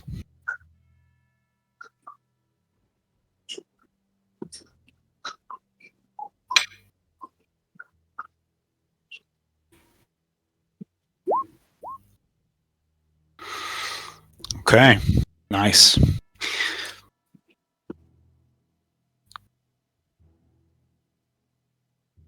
Feru Fane casts Enfeeble on Gaius Mortalis. But Gaius Mortalis is anything but feeble, and he feels the greasy air around him. He sees the charge of stick across his arms, his weapons, his body, his armor. No, Gaius, you will not allow this foul creature to use his wicked witchcraft upon you. And somehow you shrug off the effects of this magic spell. And it's a really, really good thing that you did. You see the frustration in Feru Fane's face. In fact, as he I would have got realizes times 2 toughness against that because it's demon power. that's only for damage. It doesn't count for this. You see the frustration in his face, and he the staff down into the rocky ground with surprising strength for a man so frail looking. And the bell on the end of the shaft, pause for Johnny. Oh, he's not here. The bell on the end of the staff, clangs with a dolorous tone. And he's going to cast Nurgle's Rot. Fuck off. What? Am I getting heckled? That's exactly what's happening. It's a boss fight, James. What do you expect? So I would like... let me just check the range on this bad boy. Yeah, everyone. I'd like everyone, please, to make a toughness test.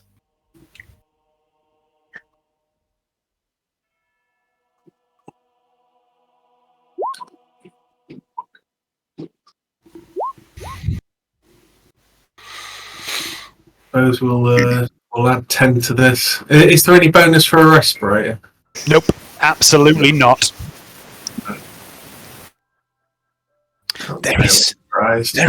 There's no hope, little newcomer.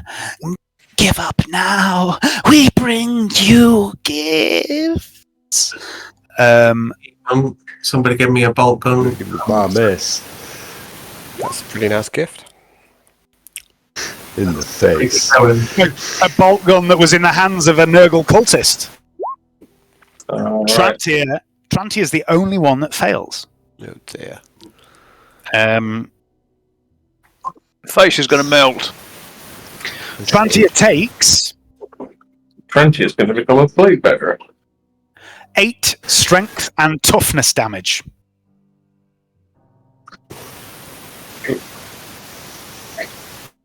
Stat damage. Yes, don't let your stats fall to 0. You know what happens then. Okay. Yeah, I don't do stat damage often in this. Okay. And he begins to laugh. Gaius Mortalis, it is you. Is this a good time to use a faith talent? I think I'm gonna start. So I'm more or less covered by my shield. Then I'm gonna use a faith talent using 1 point, and I'm gonna do a Holy Radiance bonus on leadership tests and stuff. Demons. Okay, so you're casting Holy Radiance. Okay, so that's half an action, isn't it? The other half action, I'm tucking up behind my shield and being a bulwark. Just so if they shoot me, it's all shield damage. Tuck up behind me, hunch into it, just so if anybody wants to take cover behind me as well, they can use me as a mobile, shoot cover for themselves as well. If you know what I'm saying. Yep, totally get where you're coming from there. Let me just check the wording on Holy Radiance.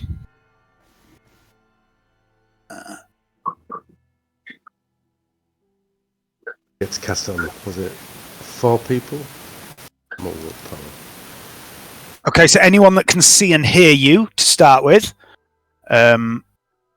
gains. Hang on, Hayden, don't touch your character sheet at the moment.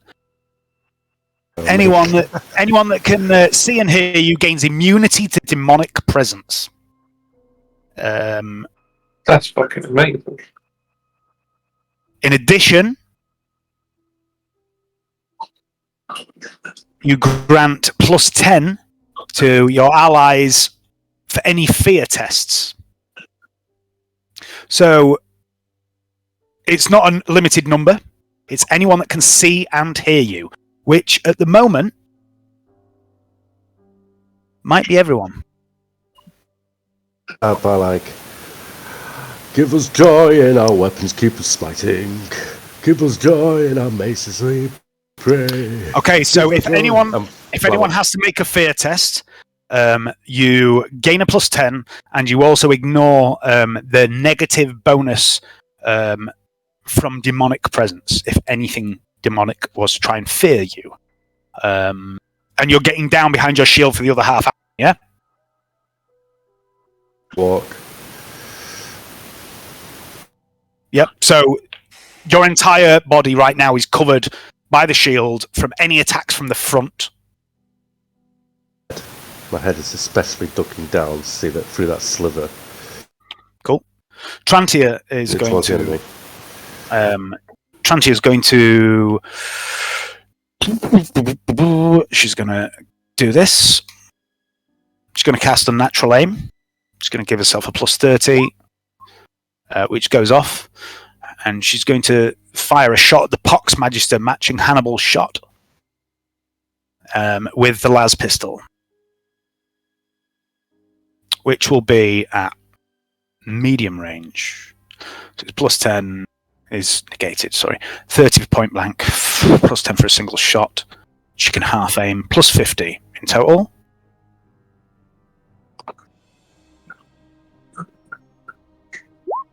She hits. He does not dodge. Well, wait. He does dodge.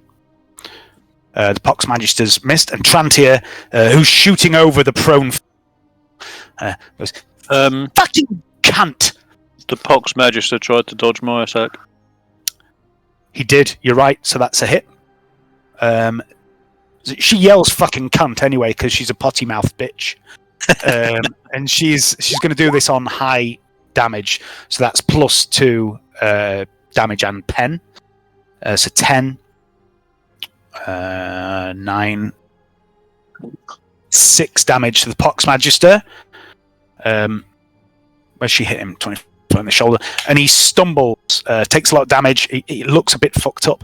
And turn 2. Canny. I'm going to put 1 attack on each pestilent. So meat cleaver on the one to the northwest. Okay. So -10 +5.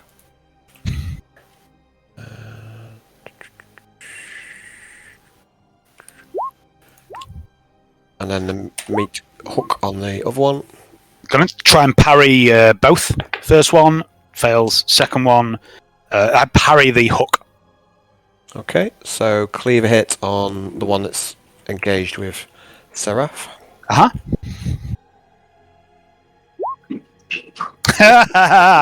Go, Canny.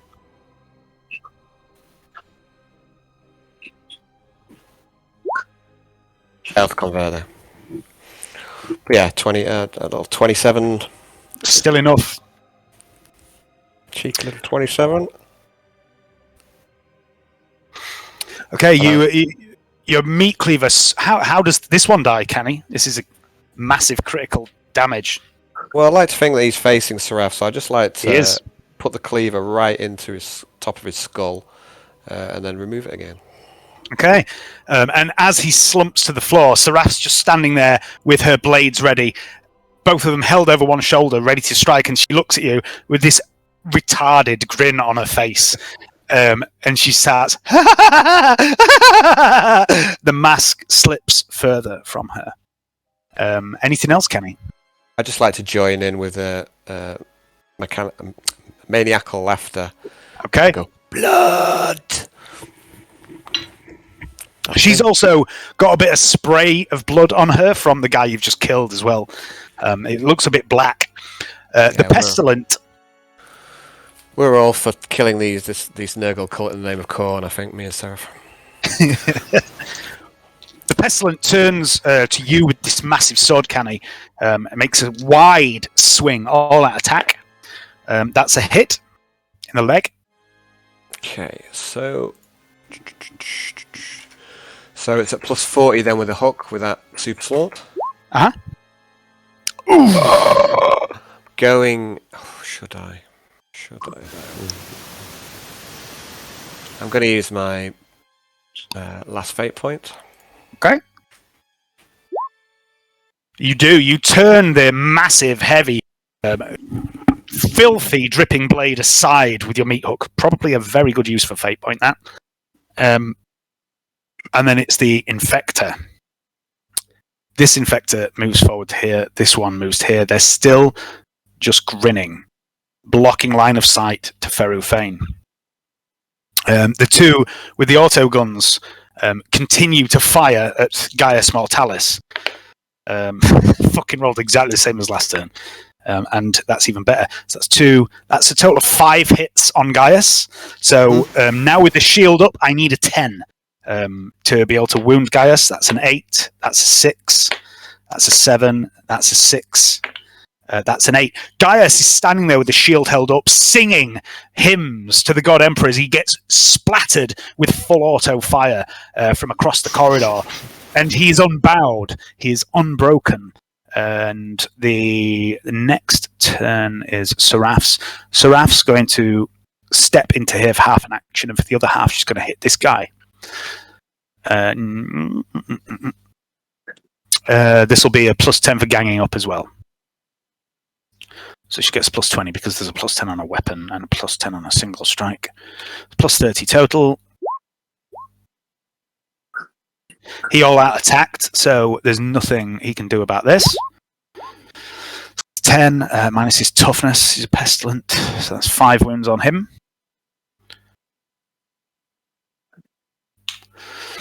That's Seraph's turn. Hannibal. Reloaded. Okay. Light. Okay.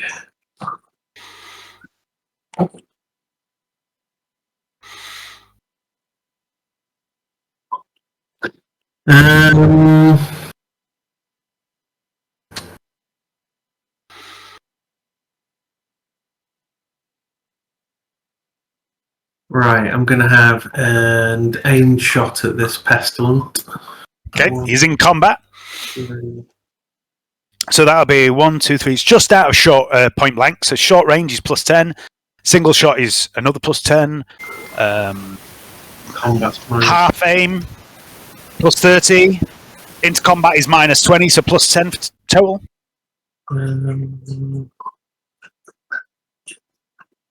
Ow. Right, hang on. I'm going to half move to here. Get an extra +20. Yeah, Okay, yeah, so you lose the half aim and you gain a +20 for that. So, yeah, so you'd gain a total of +10 for doing that. So what's the total, Dave? Point blank is +30, single shot is +10, into combat +20.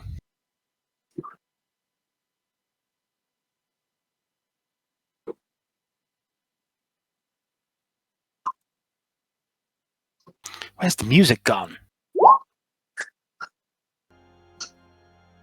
Oh, it's come back on as soon as I said that. Yeah, that's a hit. Roll damage. Remember, it does have tearing. Is tearing double? Roll twice. Pick the best. You should just be able to click damage on the weapon profile twice, and that'll do it. There we go. Oh. I think that's a 12. Okay, so that's 7 total damage. You blow a massive chunk out of the... Where did you hit him? Out of the midriff of this guy, and his entrails and organs begin to fall out of his abdomen, but he doesn't die. He's still standing. He looks a little bit shaky. It's the Pox Magister. The Pox Magister is going to go for Seraph with his blade. No, he's not. He's going to cast a spell, which doesn't go off. That's twice. He's going to swing the blade and miss Seraph. And then it's Feru Fane, and I'm just going to go for a wait.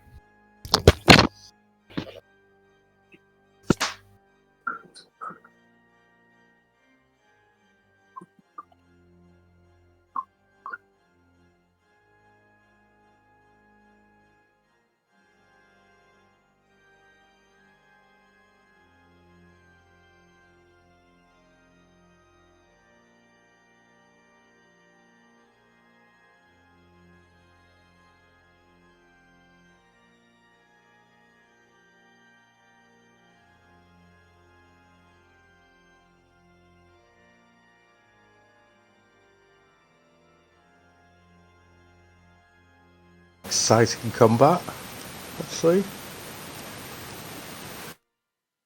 Pretty covered.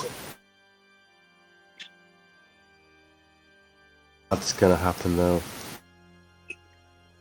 I wager 50p some big Gribbly gets summoned. No, I cannot take that wager. It's too much of a safe wager. Safe wager. You safe wager me. No risk. Hmm? No gamble, is there? No gamble in that one. No gamble. Aidan, did you find any fellbacks? Oh, sucker! I've got to go and look. I'll have a look. I'll have a look. Have a look tonight, Brownie, for you. Remind me at the end of the game, and I'll go into the garage. And then remind me at the end. Okay. Oh, bats. Okay. Feru Fane. There's a troll, Brownie.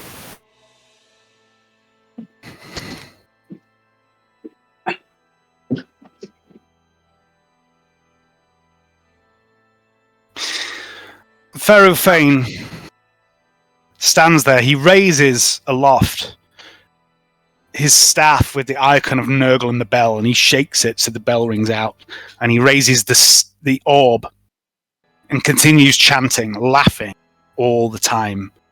And he's going to cast Endurance.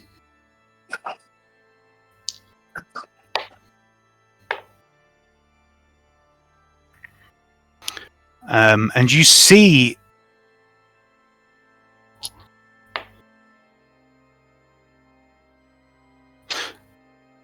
Canny, Seraph, Light, you're close enough that you see these two people, this Pestilent and this Pox Magister, their wounds begin to knit themselves closed. The blood stops flowing. And then Pharaoh is also going to then cast Nurgle's Rot. Everybody please make a toughness test again. Oh, bloody hell.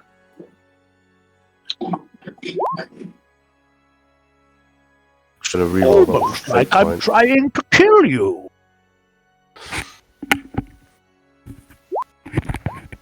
Oh, it's not meant to be. But,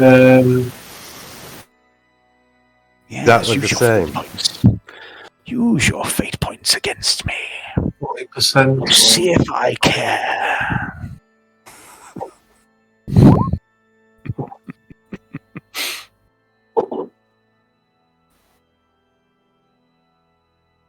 Okay. Gaius, thou hast failed.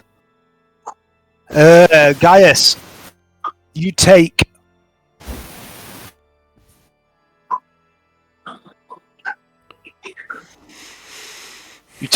some strength and toughness damage. Hey, Where's the how do we do this? Do you remember what you've got? Does it ever go back up, or is it permanently damaged? Just a second. It's permanently damaged, mate. For now, at least. 4. So you take.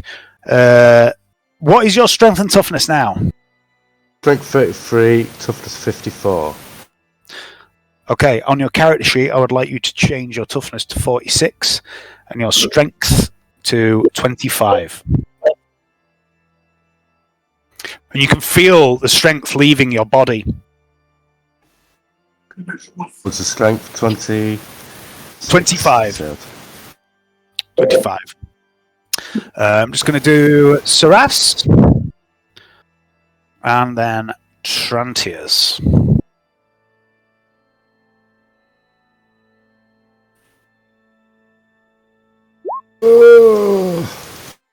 Trantiers okay, Seraph not so much. Where's that gone? What's happened here? I've missed a page somehow. Trantier. I forgot to do Trantiers, so I'm just going to do Trantiers.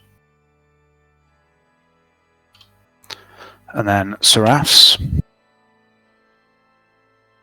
nothing guarding against damage, toughness, strength. Yes. What a shame that is, isn't it? Okay. And then that's his turn. And he's still laughing. Gaius Mortalis, it's your turn.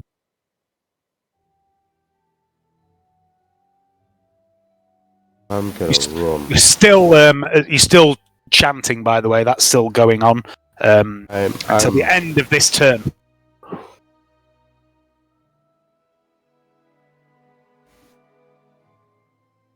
At the moment, it's 18.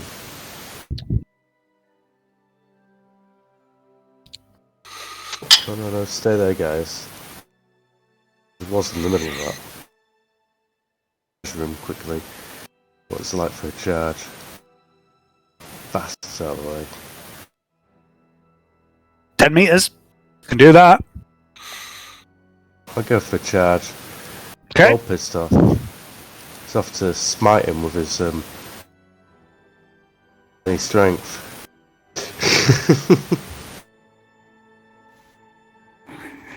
Okay, I'll attack him. I've got Berserk charge. That's plus I've also 30. got It's also ganging up. Hatred. You got, Um, double team, haven't you, Nope, Hayden? as well, double team. That's plus 30 for us too. that's plus 60 in total then. Yes.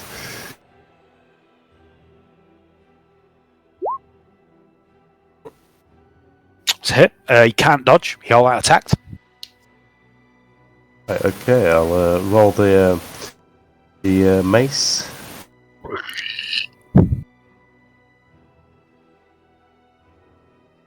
Mage. Okay, 7. Again. 11! Better! Plus, it's with an extra strength. Oh, you've got +1 for It's corruption, got- haven't you? So 12. And also another +1 for having a bionic arm, which is plus 10 strength. Okay, 8. Total of 8 wounds done to this guy. And as you see this creature, Canny, you see this creature's flesh begins to knit closed again from the wash of psychic energy that rolls over you all. Gaius comes out of fucking nowhere and just maces this bastard in the head, and his head detonates. The pestilent is destroyed. Emperor! Skulls for the Emperor! Blessed will smite the men to death. The guys are singing. Trantia's going to keep going, doing what she does. She's going to. Emperor will reap a tally of skulls. Trantia gets her power off again, so that's a plus 30. It's got to be out of range, surely. For short, yep. 40 meters is short. Let's measure this. Oh, no. That is short. So 30 short range, plus 50 for Trantia, shooting at this guy that's behind the rocks. She doesn't get a half aim, but it doesn't really matter.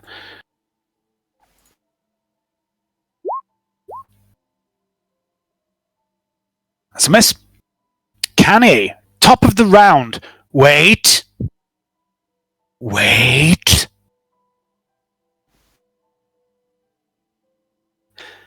The dark, swirling energy seething around Ferru Fane at the back of the cavern coalesces, and it seeks out and writhes around the form of Ferru Fane and one of the scythe-wielding chaps. And the reek of ancient disease suddenly grows much stronger as the cultist with the scythe explodes in a shower of filth and gore. And as the cloud of blood and bone and flesh clears, in his place stands a towering monstrosity of writhing, diseased flesh. A vast tear in its belly sends endless ropes of putrid intestines and organs spilling to the rocky ground in a cascade of foul gore. Its twisted, horned head turns this way and that, taking in the scene of carnage, the bodies of the dead. And it smiles. In one hand, it holds a massive, corroded cudgel of bone, and in the other, a huge, tarnished bell. And it looks a little like this.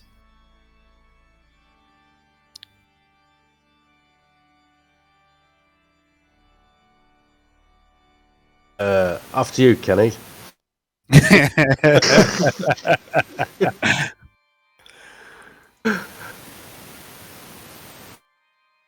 A worthy death for us both. Yes. Blood. Going in Skulls. the hearts held high. Fuck me. Smite this. He occupies 4 squares. It's not 4 And- squares. And he casts, as he arrives, Villainous Monologue, an unbreakable spell. And he says, I have arrived. This world will be remade in the grandfather's image. I am his herald, I bring his word. I bring his blessing to rebirth the dead. I give new life to the blessed flesh. Blessed flesh. You see the piles of corpses off in the side chambers begin to glow with an inner light, and they start to twitch. I bring release. I bring escape from death. I bring eternal unlife. But most of all, I bring you gifts. Bong! He strikes the bell with a deafening clang and launches into a deep, mirthful laughter. As the cavern begins to shake, rocks fall from the ceiling as the whole of the cavern begins to sprout twisted tendrils of nauseating flesh and foul fungus that belch clouds of spores. The cavern is turning. And the demon turns to you, Gaius. My master cannot wait to see you again, Mortalis. I must be famous. This is the point at which I'd like everyone to make a fucking fear test at -20. However, Gaius has pulled some bullshit. So the -20 fear test doesn't have the demonic presence bonus, which is 20. And also Gaius gives you +10. So the fear test is willpower test, and everyone will be making it at -10 unless they have any bullshit of their own. Some of them do.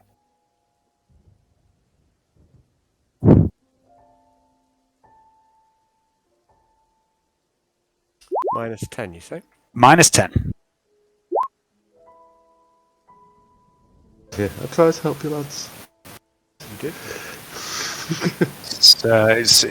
Otherwise, it'd have been -40 without.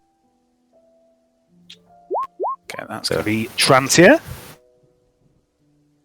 Trantia gets to my hints reroll. must not be good enough. Bitch. Congregation, gather. Okay. Oh, This my is singing. not looking good. I've filled everybody with woe. I'm upright.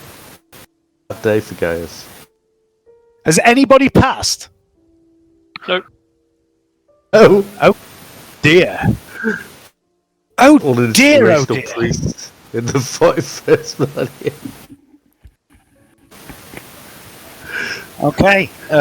First tear for a lot of years comes to Gaius' eyes as he sees everybody's face while they're... I mean, it doesn't really affect you, Gaius. That's the thing. You're like immune. But the rest of them aren't. Canny, it's your turn, however. What did you roll, please? I had 3 degrees of failure on my fear test. Okay.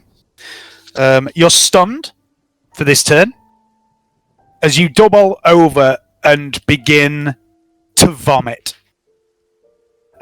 Chunks of Otto flesh and whatever fucking else you've been eating begin to pool at your feet. You also take... What did you fail by? 3? Uh-huh. You take 3 insanity points. That's some crazy chunder. Okay. Okay. The infector's with... Chunder. I think I've had insanity points from chundering before, guys, if I'm being honest. Like in real life. I think we all have. The auto gun wielders are going to just start shooting at Gaius again. First guy misses. Second guy misses. Preferably hold my shield up against my head and leave my legs exposed. That's standard for me. Make that rule, guys, guard him. His legs are always exposed, not his head. Unless you tell me otherwise, your shield covers your body and your arm. I thought you got the option of having part legs done with big tower shield type I've got. Yeah, but then you can't move. Yeah, that's when you just stand and hold it in front of you, basically. These autogun guys spray. One of them hits the Pox Magister, but somehow doesn't hurt him. The Infector is going to rush in. He looks a little little disappointed, this guy, as he rushes Canny. And he misses on a 74. Seraph looks at you, Canny, and says, "The fuck is wrong with you? Done too much? Nonce." And she's going to attack the Pox Magister. She's going to go fucking blade crazy, like she does.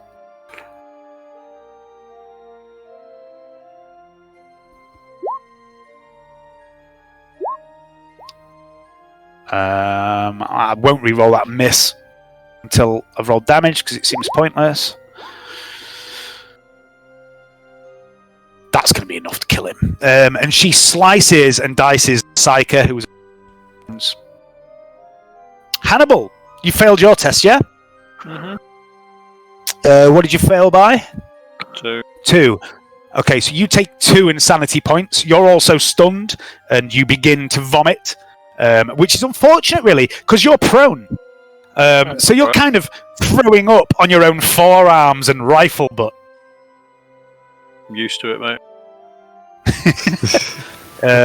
Light, did you fail as well? Light, you take 4 insanity points as you are stunned and begin to throw up on everything. Feru Fane is going to...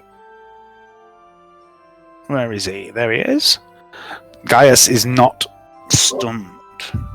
That takes me from 8 to 12, though. So I'm Yep. correct. We'll worry about that later. I'm Okay. not too concerned about doing that mid-session. Feru Fane holds up the orb and again points at you, Gaius, and he's going to 9, 10, 11, 12, 13. This arc of black-purple energy comes swirling out of the orb, and it passes in between all the cultists and the demon and around Canny and slams into Gaius's chest. Make a toughness test, please.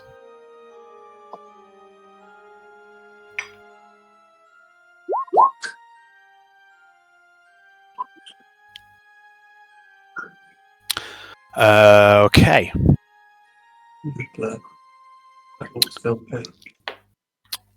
You take 4 wounds, Gaius, with no reduction from armor or toughness. And Feru Fane starts to look a little healthy. It's your turn, Gaius. So I was just getting down to my wounded brother.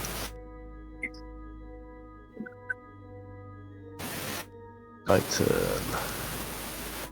Right.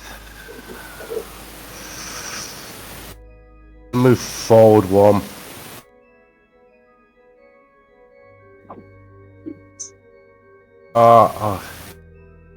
Can move forward 1. Oh, Singing. actually, sorry. Could you roll a d10 for me, please, Gaius?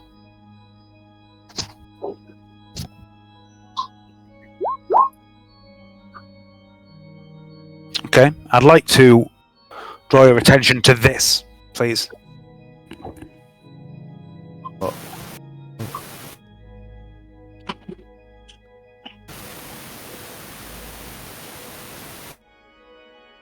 Burn Saint Ezra. I've got round my neck, yeah? Yep.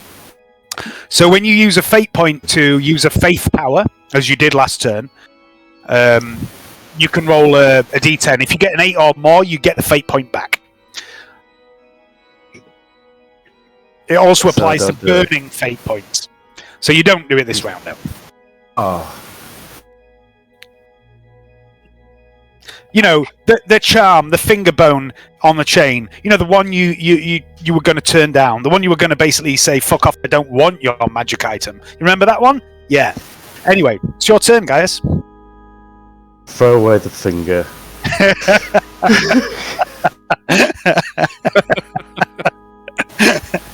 Just take the magic item, Hayden! Alright. I was going to smite the hell out of this guy here. Okay. Hatred. Moved. Yeah, what is... what is skill? Single attack. Hatred, so that's plus 20.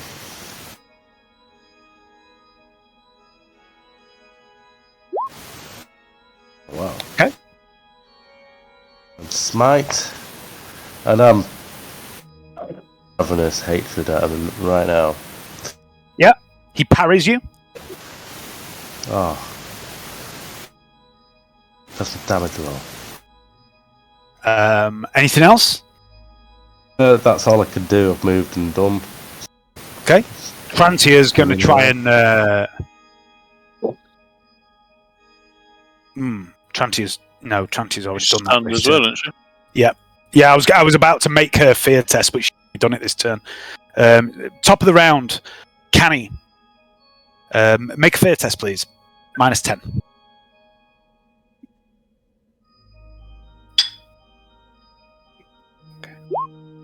Yes, Canny! You shrug it off. You realise, this is a big cunt with some nasty ass shit going on. But you're a big cunt with some nasty ass shit going on. And Gaius is next to you. He's alright for a cop.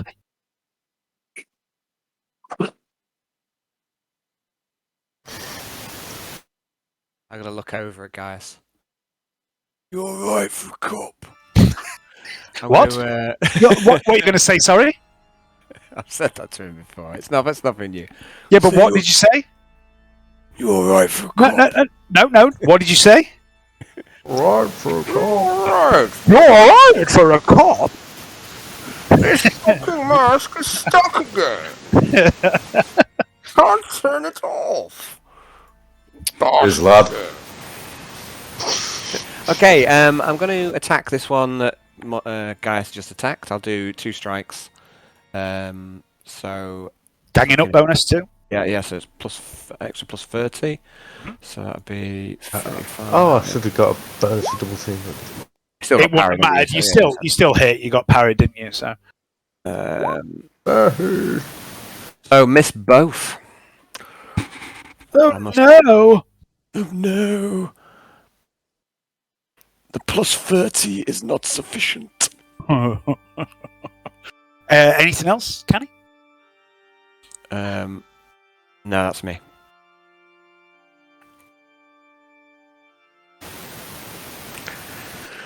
How do I miss 2 rolls of 70s? How do I do that? What ridiculous probability do I need to employ in order to strike 1 hit? The Infectors spray Seraph. They seem reluctant to shoot at Gaius now that he's in combat with that guy there. They spray Seraph full auto, but Seraph nimbly dodges to one side and dodges out the way. The Infector is going to attack you, Canny. This is going to be an all-out attack this time. Where are we? Where's the Infector? They're here. So that's a hit, Canny, in the leg.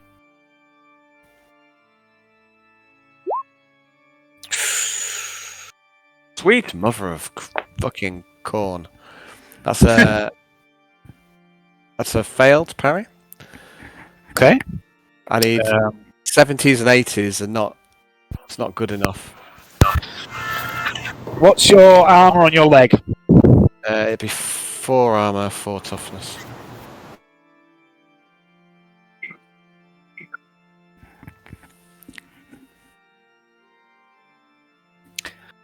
You take 9 wounds, Canny, from the scythe, and I would like you to make a toughness test, please.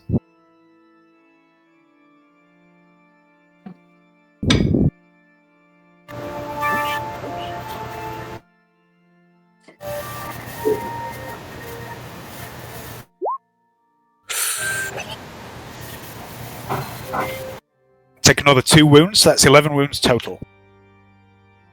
Okay, that puts me on -1.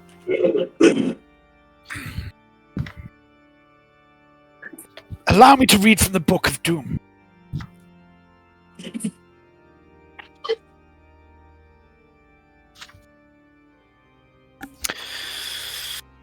On the leg. The attack knocks your leg backwards, painfully jerking it away from your body. You take 1 level of fatigue, Cammy. Okay.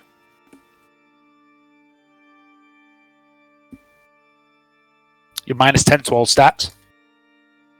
That's what I need to make my Yeah, dice that's rolls gonna- go that's even gonna help. smaller. That's going to help you no end. Seraph's going to 1, 2, 3. She's going to charge Right down. up onto these rocks, get involved with these guys, and she's going to charge the first guy with a. It's going to be a berserk charge. So that's a hit. He's going to try and dodge.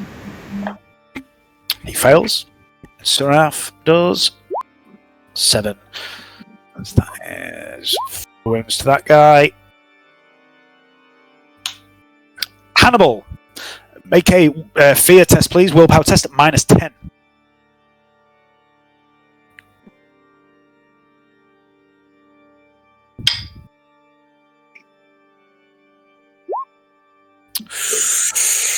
Okay. You're still stunned, you're still vomiting, but as you look down the corridor, you see Seraph run around and engage these guys.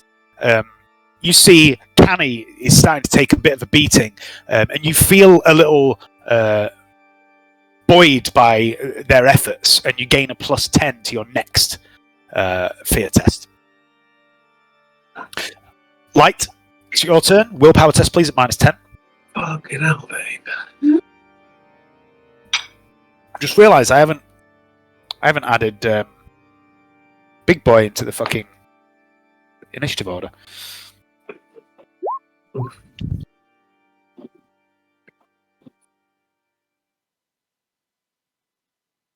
Just try a reroll on that. Use my last fate point. Okay. 6. Ugh. You continue to vomit, and as the gothic orchestral version of Gangster's Paradise begins to play in the background, it's Aynthraxes' turn.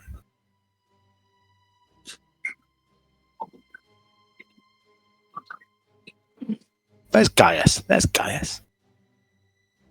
Fire. 1, 2.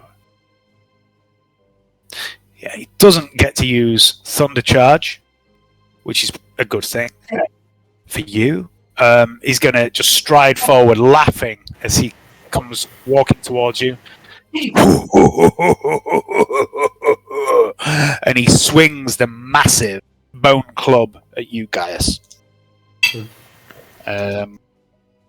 This is a single attack, so it's only a +10. His weapon skill is 61. I need a 71 or less. That's a hit, Gaius. 27 in the leg.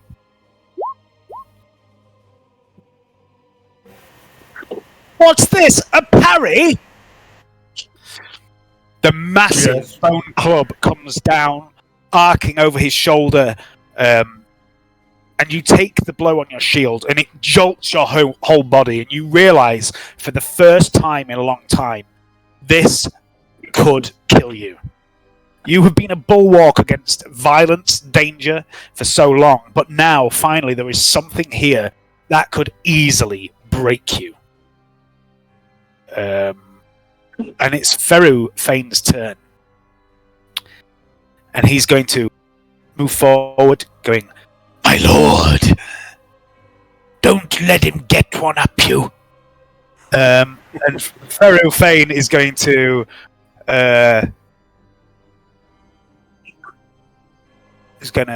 do what he did before. He's going to cast Endurance, which goes off.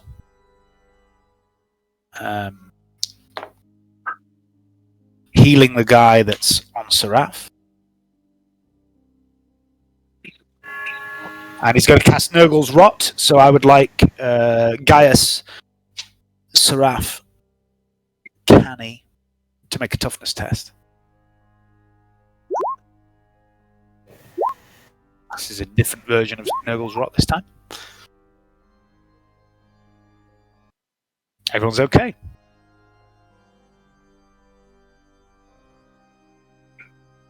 Gaius, it's you. He's going to say out loud. Fucking hate demons. Especially. He's going to not make an all-out attack because he needs to parry. But uses double team. Hasn't he not?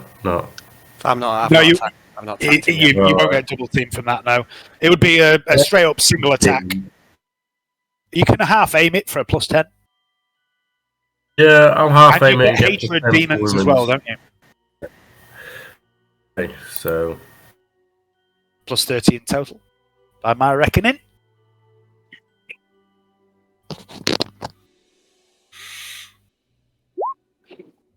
That's a hit.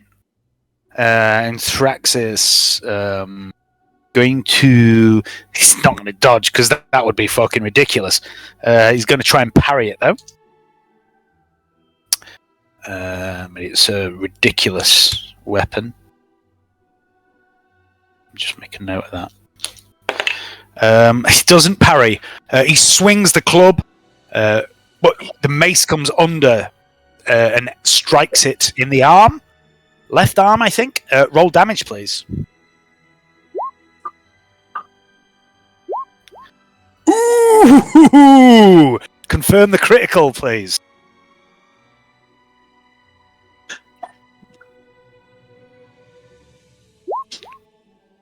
Ooh, shame. So that's 15 plus 1 use a corruption. finger to roll fate point? Can you what, sorry? A finger at the start of my turn, or is that action? No, the finger is only for when you use faith powers. Then. Okay. So that's 15 plus 1 for the corruption bonus and plus 1 for your arm, yeah? So that's 17.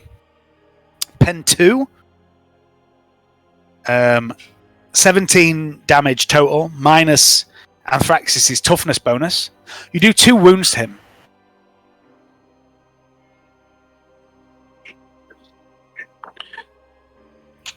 Yeah. Fuck it. Leanne, can you grab me a beer? Thanks. Anything else, Gaius? Just gonna go. Wait! Don't you ignore demonic toughness or something? No, it's the opposite way around. I have ×2 against demons. Toughness. That Big Johnny's old character, which used to have ×2 on against demons. I don't think I've got that. I would have gone for it if I knew it. That's right, yeah. Okay. Alright. There's so many things you could go for if you knew about them. Almost like I adjust. Trantier. Thank you. Trantier is going to... she's going to... She's going to shoot at that guy down here next to Seraph that's not in combat. No, she's going to cast on natural aim first, which goes off.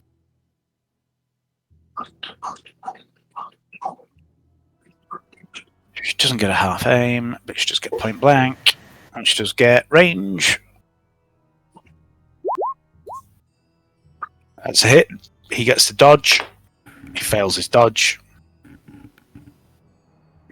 Dranty gets to shoot him in the tits. 9. Where did she hit him? In the leg. That's not great. 2 damage after reduction for the box. Top of the round, it's turn 4. Canny. I'm going to go for... I'm just going to go for a half-aim single strike. Actually, no. What I'd like to do, please, Dave, if I can, is I'd like to quick draw a stim, if I can, and stim myself. Cool. I don't know how Yes, sir. the stim. I don't know what the is it half action or 2D full action for a stim? Half action to inject yourself. Okay. 2d10, please.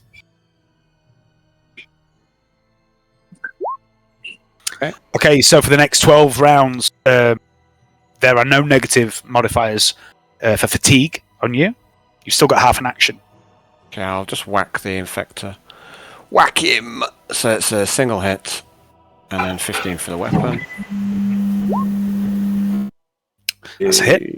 He all out attack. Did, yeah. Little 22. That's another dead guy. That's my go. Okay. The infectors with the autogun. This guy here, that's not in combat, is going to turn on you, Canny. You're technically not in combat right now. He's going to spray you with full auto. That's the other guy.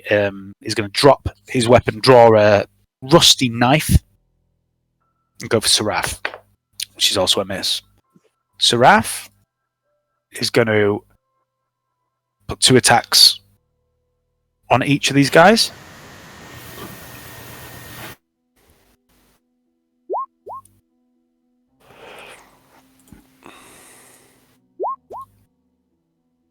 All 4 hit. Oh my word. They're both going to try and dodge. First one, that's close. Just pass. 37. Yeah, first one dodges. Second one dodges. But they both take the other damage. So 12 minus toughness. That guy's on 1 wound. And that guy is...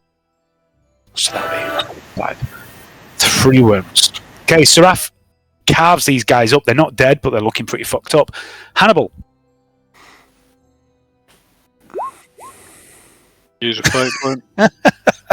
Okay. There's just this sad resignation. This is what happens with fear. This is why fear's a fucking killer in this game. It's fucking brutal.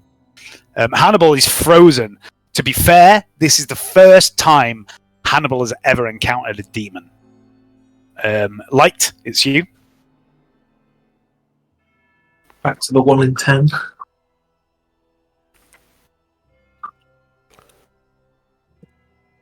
Nope. Aynthraxes, herald of the plague god, messenger of Kolhorgarth, the pestilent, is going to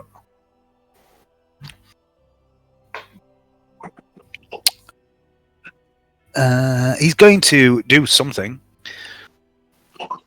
He's in combat. Accidentally hits himself in the face, banishes himself into the back into the realm. That's an option. The other option is he's going to cast Iron Arm on himself, which is a bit of a fucker to cast. He might not get this off. So that is 18, 23. That goes off. So for half action, he casts Iron Arm. And you see the arm wielding the club just grows as the muscle begins to spill out of control and get larger and larger. And then for the other half action, he's going to cast Nurgle's Rot. I would like... This is a close range Nurgle's Rot. Gaius, Canny, Light, and Seraph to make a toughness test.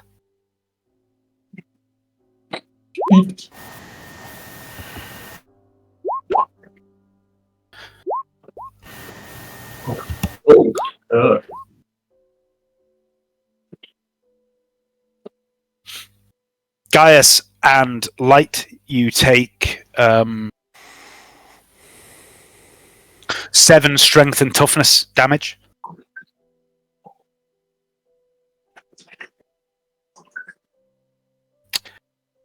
And then it's Feru Fane. Feru is going to...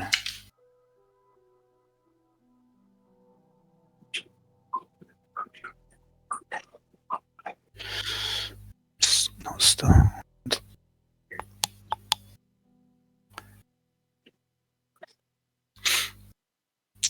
going to cast Endurance on his allies. 7. That doesn't go off. He's going to cast Nurgle's Rot. Also doesn't go off. Gaius, it's your turn. I'm very weak and feeble. Help me, people! You must concentrate fire on this big fat bastard. Guys. Single, half aimed. And,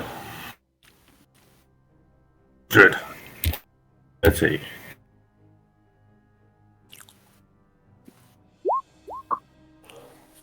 That's a hit. He's going to parry you. He does not.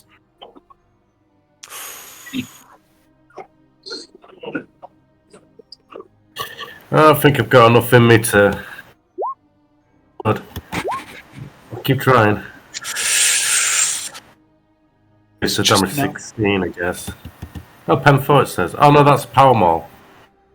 Wrong damage. I'll just re-roll both those again. Just click on one of them, and I'll take the roll, but I'll use the modifiers from you.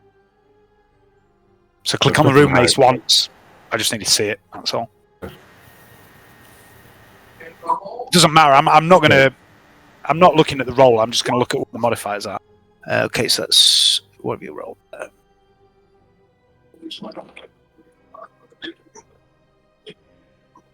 Okay, you do 3 wounds to it this time. Anything else, guys?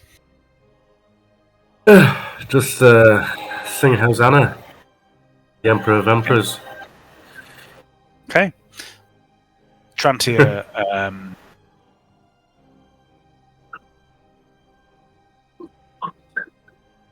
She's going to shoot that guy again. See if she can help Seraph out a little.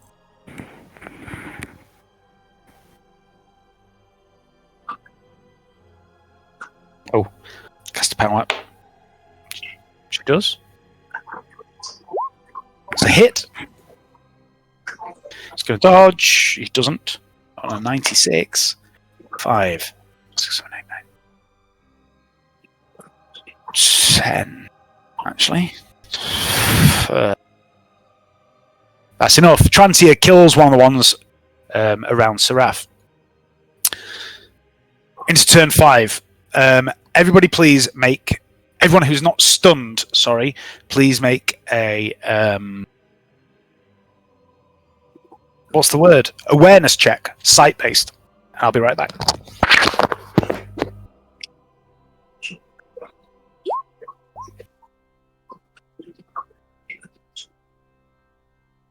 Dead man. Everybody's dead.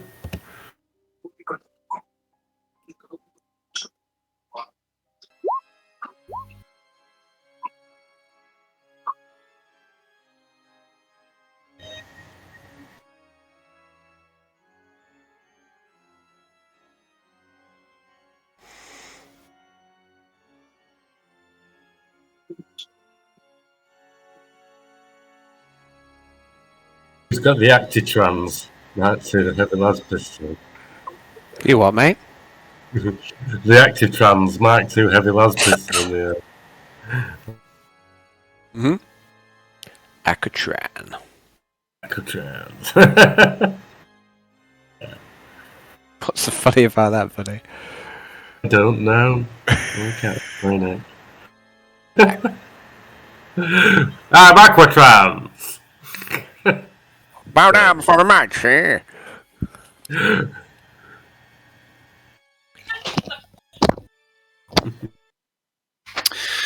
Okay. Alright, it's Canning's turn. Who else isn't stunned? Gaius, sorry, Seraph and Trantia aren't stunned. She doesn't have unnatural senses or anything, does she? No. So Seraph is the first one, and Trantia is the second one. Look at Trantia with their amazing. Oh my god! They both notice. Canny, it's your turn. I'm gonna look at Gaia. So I see you struggling. I'm struggling. I'm gonna go. I'll be right back. I'm gonna. What? I'm gonna charge this this healer guy, Mr. Faru. Yes. Can't have Okay. him healing up the demon, so I'm gonna do a berserk charge. Actually, no, hang on, no. Just let's play it by the book. See, I'm gonna try and overcome the slaught, the super slaught. Oh yeah, I forgot about that. Sorry. So did I. So I'm not gonna say be right back. I'm gonna say I'm with you guys. Let's fuck it up. And I'm gonna do a double attack on the Herald. Okay. So gang you up now, yeah, presumably. So Yeah. Yeah. And is he a big man? He's a very big man. He gives you another +10. Actually, I keep forgetting about that. Yeah. Okay, so he's big man. So that's 10. So 15, 45. Okay, so meat cleaver is at 45, and the meat hook's at 40. 2 hits. Okay. Turn. Well, this is top of the round in age. It's going to try and parry one of these. Me, cut by me. No, it's top of the round, mate. It's top of the round, but that should mean that when you come to attack, he shouldn't have his parry left. He fails. Roll damage on both, please. He's parried since he had his last turn against me. I say this is top of the round, so you're right at the bottom of the round. So Okay, so 20 and 16. Just a moment. That is 6 and 2. You do 8 wounds total, Canny, to Aynthraxes, Herald of Nurgle. well, this might be a bit tenuous, but is he immune to toxic or not?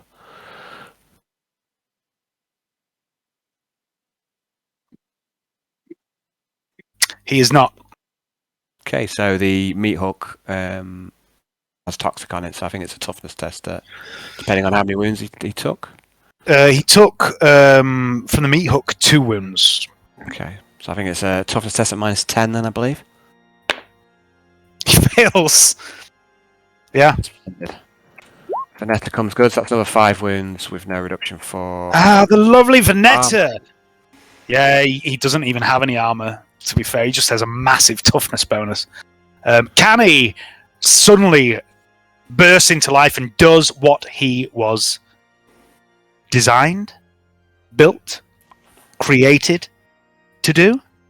And he begins to hack and slice and stab with the hook, tearing chunks off this massive demon, and it seems to piss it off. He cuts through the rope, the endless rope of intestines, and just pure shit starts spraying out all over Canny's feet.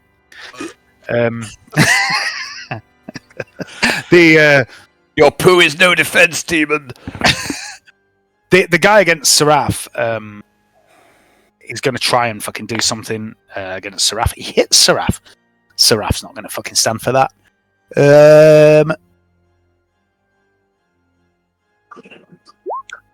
Seraph is going to stand for that. Seraph gets hit.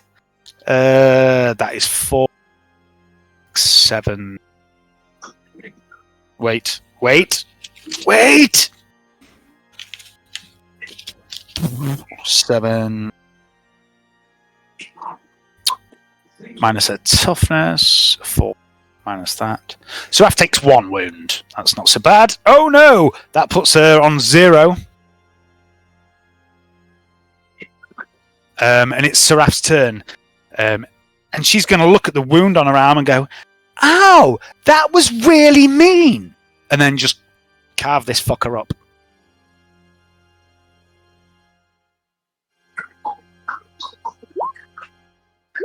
Where is Johnny tonight, by the way? Oh, Johnny no longer works regular hours. He jumps in and out of the timeline. And I'm not talking about the game, I'm talking about reality. and nobody knows from one week to another what Johnny works anymore. So yeah, he's not here. Yeah. Honestly, he kept saying, didn't he? Oh, I've moved my shifts. I've moved on to this shift, and I was trying to keep up, and I was adjusting the calendar. And last week, he said he was available last week, but he said I'm off all week. And then we played Hayden's game, and we said, "Are you available next week for Alan's game?" And he said, "Yeah." And then this week he was like, "Oh no, I'm not available." Okay. It's a thankless task trying to organise games, isn't it? It's a fucking. You yeah. get it worse than I do. Obviously, you've got more games, but you know. Honestly, though, this game's fairly easy to organise in comparison to the Ronin D&D game, Dave. Don't What a- fucking start on that. What Drives a ball! me Like, mad. can everyone do such and such a date? Nobody says anything for weeks. It's fucking hard. It's really difficult. Seraph kills this motherfucker. Hannibal. Yeah, saying, Toughness in test. in fairness to Johnny, he did respond relatively quickly. He did. And then he said, But- "No, I can't make it." And that's something. It's when people don't respond at all. But it was the thing is, No. Johnny obviously got confused about his own shift, and I'm there trying to like work out mine and James's and his shifts, and Johnny's like, I don't even know what I'm working. Anyway, Hannibal, it's your turn. Willpower test, please. Fear test, sorry.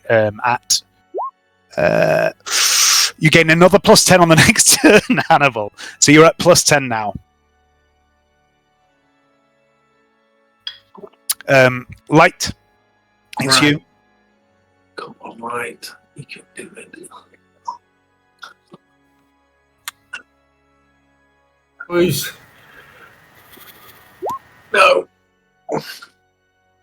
Crippling fear. I think I was put off by the fact that the demon was on first name terms with guys. Well, I mean, to be fair, this demon is something most of you have never seen before. It would be a horrifying experience. That's the point of demons. But it is the demon's turn now. And the demon turns and looks straight at you, Canny. And although he's looking at you, he casually swings at Gaius. And he's going to all-out attack on Gaius this turn. That's a hit. In the 45s. Where's that, Precious? In the body.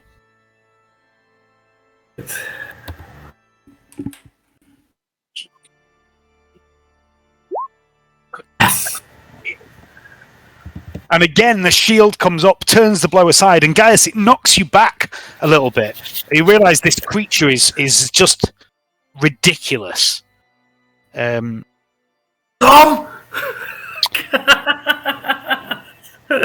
That's part one of its attack. And then for a second attack, I would like Gaius and Canny and Seraph to make a toughness test. As this wave of filth begins to radiate out. This is bonkers as well, this Nurgle's rock shit going off every turn.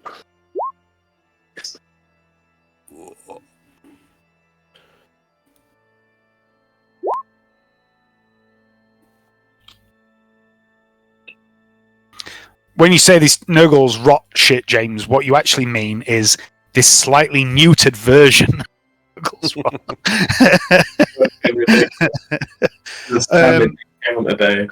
Okay, so Cannibal and Gaius, you take another 5 strength and toughness damage. Okay. Death by 1,000 cuts, man. This is my first time. I've been pretty good so far this game. Yeah. So let's have a look. Stop. Just kill him! I can hardly hold my mace! Feru Fane. It's his turn. Feru is going to not stunned.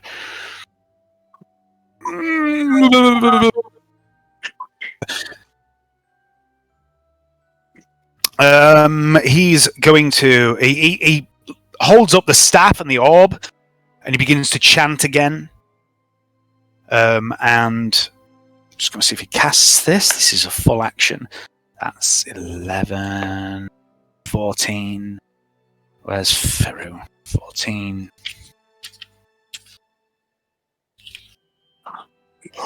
19. It doesn't go off. Life Leech does not go off. For a moment, guys, you feel something beginning to sap your strength. But you just fuck off, plague people!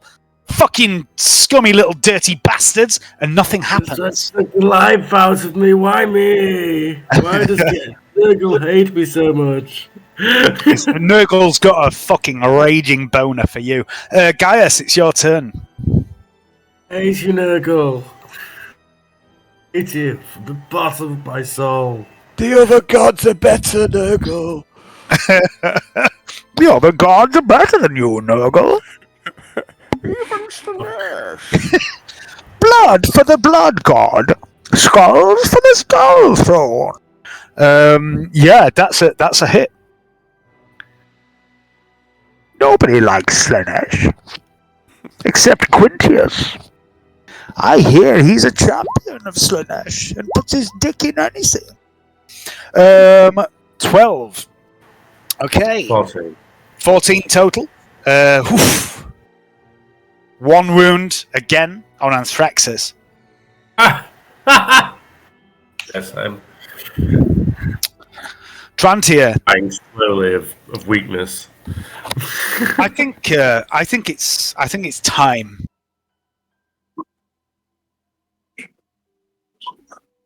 Trantia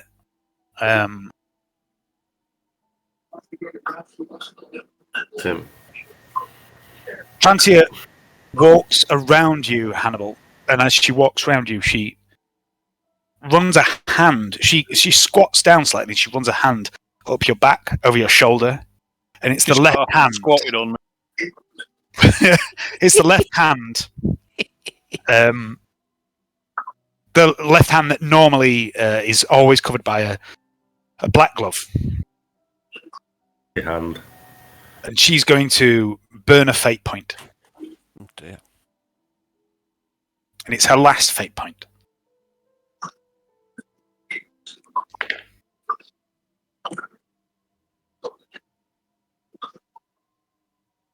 And that goes off.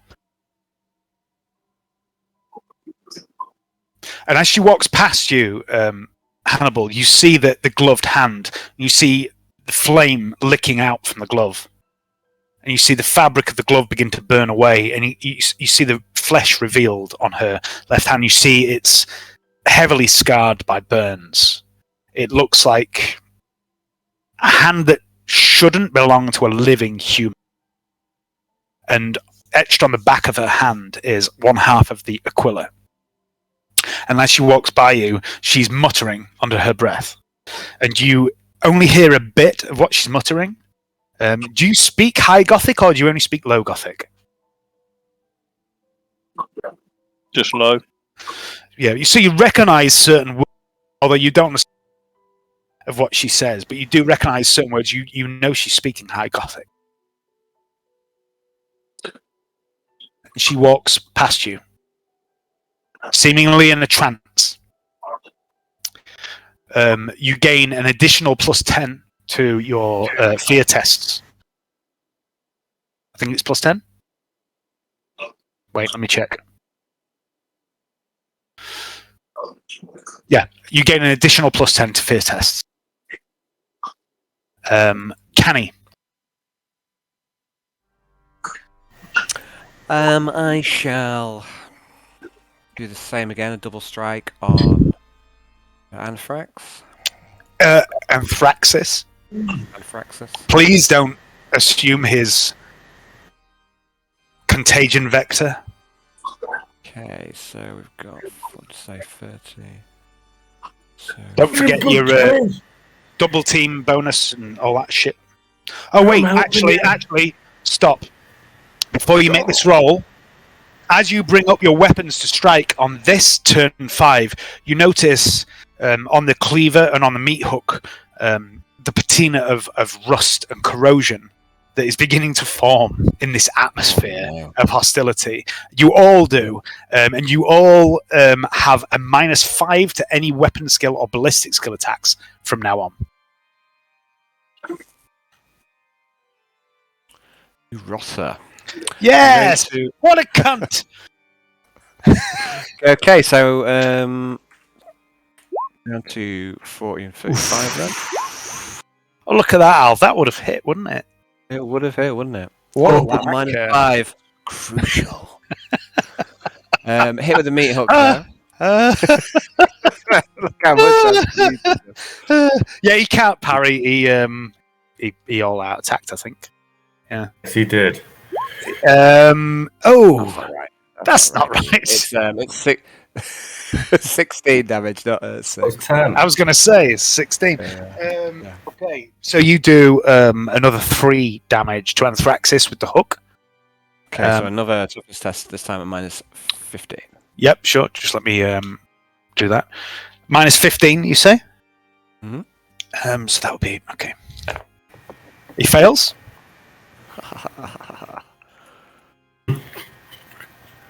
Take the toxin of the Gene Stealer. This ignores toughness and armor, doesn't it? As well. I'm not certain. It definitely ignores at least one of those. I think it does because it's technically already in the wound. So yeah, I would think it probably. It would does, make though, if I sense. can check if you want. Yeah. No, I think that would make sense. Oh, okay. Okay. Anything else? Yeah. No, I'm gonna. No, I'm not. Yeah, no, I'm gonna take the piss. I'm gonna go. No, it's a rubbish god. And that'll do. That was the end of my turn. Okay. That told him. So yeah, that fucked him right up. There's 4 of you, so this could go either way. Seraph right now, her eyes are clearing. There's still blood on her chin. I would like. Oh, let's have a look. Light, Gaius, and Canny to make an awareness test, sight-based.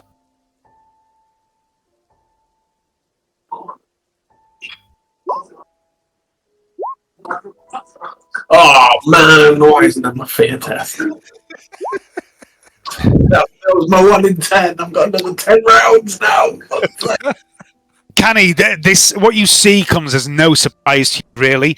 But like what you see is this woman, Seraph, this lithe woman who moves like a dancer with a sword in each hand. Since the moment you met her, she has a half mask on her face, and it's been slipping for the last minute or so, and it falls now. And you see on the left-hand side of her face this brand, for want of a better term, as if someone has literally scorched it into her face, of half of an 8-pointed star. And she stops for a moment, and she seems to slump as the mask falls away, and a single tear rolls down her eye, down her cheek. And she looks at you, Canny, and Canny, you realise whatever she was on has just suddenly worn off. And there's 4 of you, and I'd like you each, I'm going to go around you each to decide what Seraph does next. She can charge into Aynthraxes, she can go for Feru, or whatever else you want. So I'm going to go round you one at a time. Dave, what would you like Seraph to do? Go for Feru. Alan. Sure, yeah, I'll go. I'll get on board that train. James? I don't know what they said. They didn't say anything. She's basically this mask has fallen away. You see this chaos brand on her face. They've both voted for going for Feru right now. Yeah, same. I mean, I was going to go for Feru, and then I got distracted by the demon. So, Gaius. Start tap dancing. one vote for tap dance. Okay. Thorough is. Oh, can I change my vote? Yes, of course you can. I haven't rolled anything, so. I'd like to vote for tap dancing. Okay. 2 for Feru, 2 for tap dance. Going once. Going twice. Going 3 times. Sold. I'm going to roll. I'm going to do it in chat. Troll me, will you guys? Actually, this makes sense. Seraph is a dancer. 50 or below, Seraph will attack Ferufane. 51 or above, Dances. it's kind of a shame when you think about it, how epic an ending to this fight that would have been. Seraph leaps off the rock. Her heart is no longer in it. The joyful abandon, the glee, the laughter no longer comes from Seraph as she rushes into Ferufane. And she's going to do a berserk charge.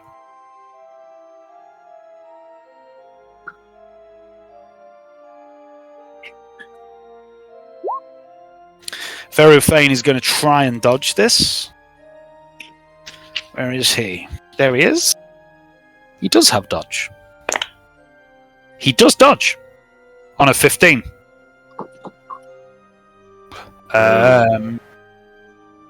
Plague.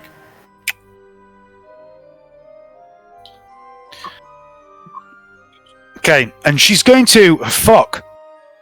Yes, True. I know what she's going to do. She's going to do an acrobatics test.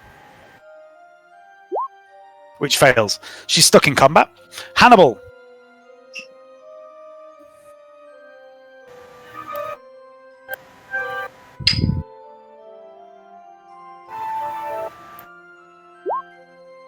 There we go. Game. You're finally out. James, It only what took an hour. I know, I'm sorry. Is the organ music in game, or am I just fucking losing my mind? No, you're, there's no organ, James. You're hearing that in your own little world.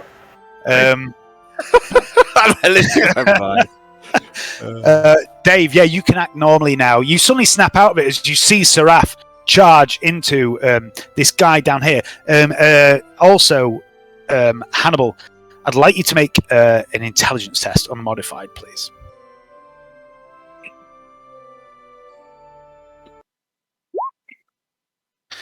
Okay, I'm going to send you a message in a moment. I'm going to change the music because it's kind of doom-heading.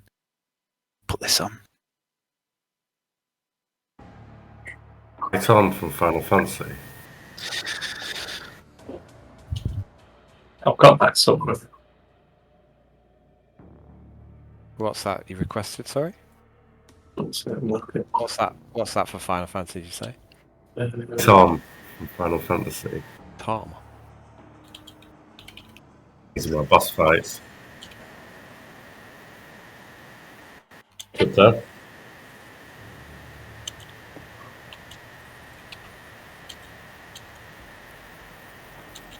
Yeah.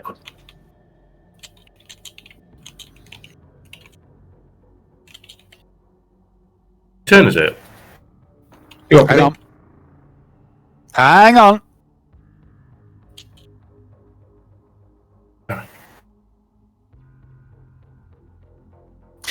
So, Dave, just sending you a whisper in Roll20. I'm just going to get a beer while you read that and think about what you want to do.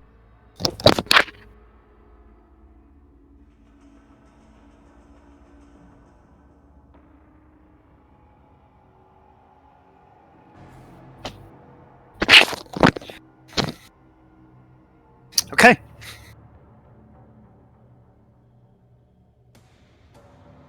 I'll aim at him. Pharaoh up the back. Okay. Just a sec.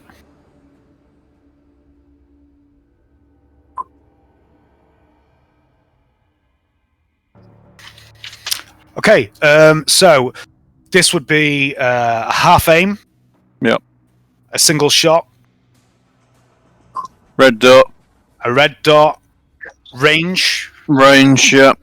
Accurate. Plus 50. And accurate's plus 50. Minus 20 for shooting into combat.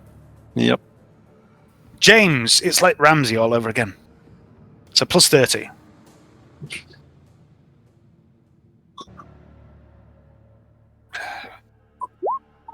I'll use a fate point. Okay.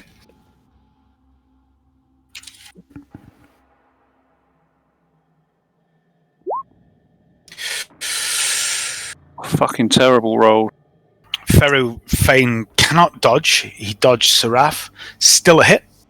Roll damage. This is a hyperdensity doodah shot. Okay. Lost my fucking weapon. Where is it? Don't lose your weapon. It's a terrible thing to do. That's better. Ooh, confirm the critical.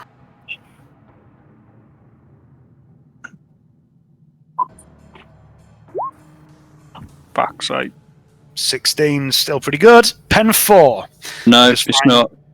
Oh, no, it's not, is it? It's a hyper doodah. Yeah, it's pen 8. Yeah, so it completely ignores all of his armor. Does it do anything to toughness? It's got felling too. That ignores unnatural toughness, yeah? I have no idea. I believe so. Let me just double check. I think it does. That's what it does, I believe. Yeah, this guy does have unnatural toughness. Fling? Okay, so it's felling 2. Yeah, it ignores his unnatural toughness. So that's down to 4. Minus his armor. You've already cut through his armor. So 12 wounds.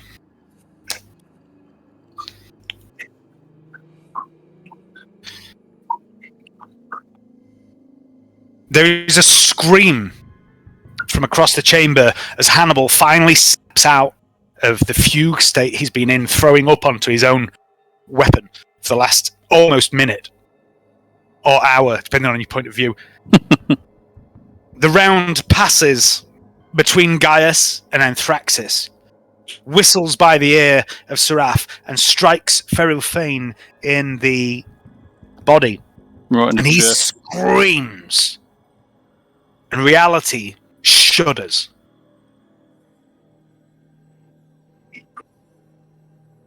Light, I would like you to make a willpower test. This is not your fear test. This is just a generic, blank-faced, straight willpower test.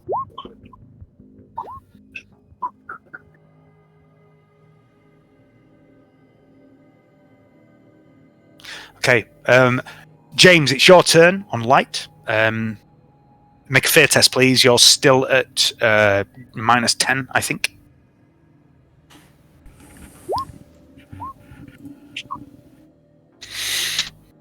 One second. You're still standing there vomiting. You've got this bolter in your hand. You're desperate to use it, but you just keep throwing up on your own feet. And Thraxis is not amused.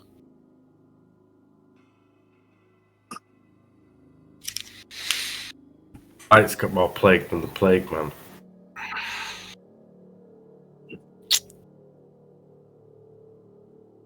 Go light and being sick, does it, can he? Okay, Aynthraxes. But he's glad he came with us. But I bet he's glad he's here to enjoy the experience. I said, drink less before going into battle. Hick!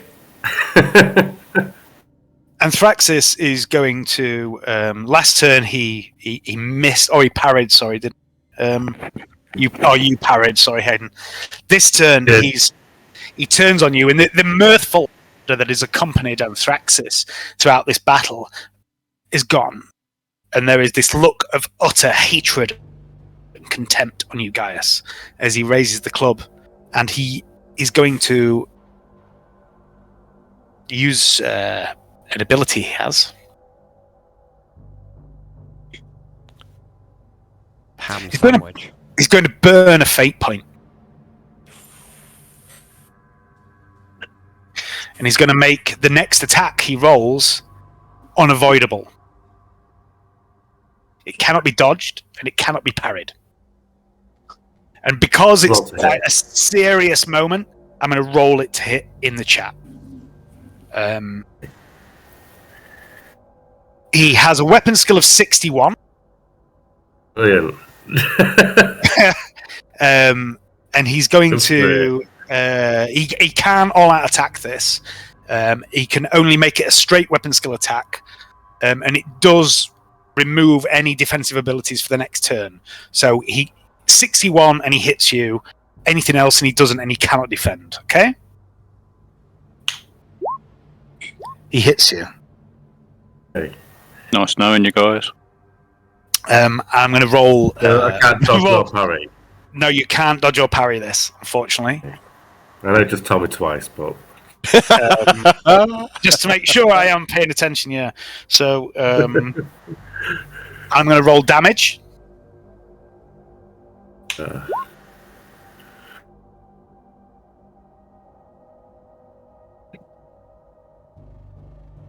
hey. Okay, so 36, which is 63. Where does a 63 hit? A Body. 63 hits you in the body. So that's good. That's the best place you're armored against, yeah? Yes. So 25 damage. Is it 8 armor on your body? It is 8 armor on my body, I think. Wait a second. Armor. Okay. There is no app on his bone club. So 25 reduced by 8 becomes 17. And then I get another 8 reduction for my toughness. You do, which becomes 9. Yeah. You don't take think 9 it's- wounds. So rapey. I would like you to make a toughness test, please.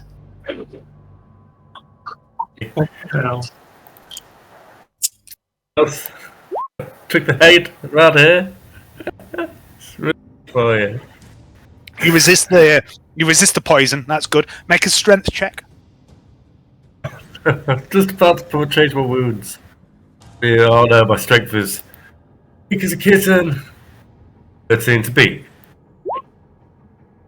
So close.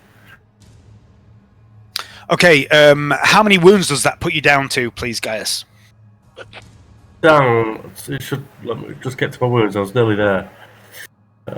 So yeah, you lost a total of 9. Resisted the poison though. That's good. Okay. I thought did I have full wounds? But no, it's 14. It's No, you didn't have full wounds. I I've nibbled got away at a couple. now. 1 wound left. 1 wound. Yes. So that And was you on failed. 10. You failed the strength test by less than 1 degree. So you take 1 wound. You're on 0 as the club batters into you through the shield, and you grunt as you take the blow, and you barely move. But the attack nearly knocks you over, nearly breaks you, but it hasn't. You stand there, the shield and your club lower, and you look up into the face of Aynthraxes, herald of Kol Hargath, and its smile drops as it realizes you should be fucking dead. And it's written on this creature's face. It did not expect you to survive that attack. And it's Pharaoh. Pharaoh is next. Pharaoh is going to... Because I am such a troll, Pharaoh is going to... let's have a look. What's he on? He's going to cast Endurance. It's better. 21, 2. Yeah.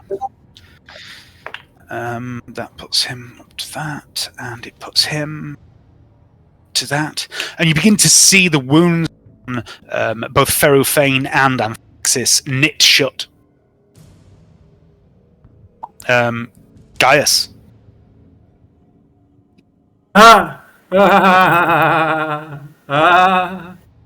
Smite your soul. I love the idea that Gaius is a little bit mental. Like, he's seen shit. Gaius Mortalis has been through some weird shit, you know. Like hatred, half-aimed, double team, which I keep forgetting. Yeah. Plus 50? Yeah. And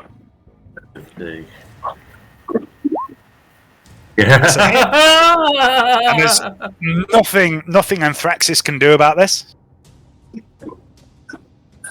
Yes. You want to You hear take the it? 17s? Oh! You hit him in the left arm. Confirm the critical, please, Gaius. Love to stay here and laugh at each other all day, but just simply don't have the time, says Gaius. Still swings. says Gaius. Oh! Right. Yes. Oh. Wait. Yeah. That's 24. Pen 2. Wait, no, it's not. It's 24 plus corrupted plus your strength. That's 26. That's 12 wounds. Gaius has taken the brunt of the damage from this guy, and he smashes out with his mace into the left leg of Aynthraxes, Herald of Nurgle, doing 12 wounds.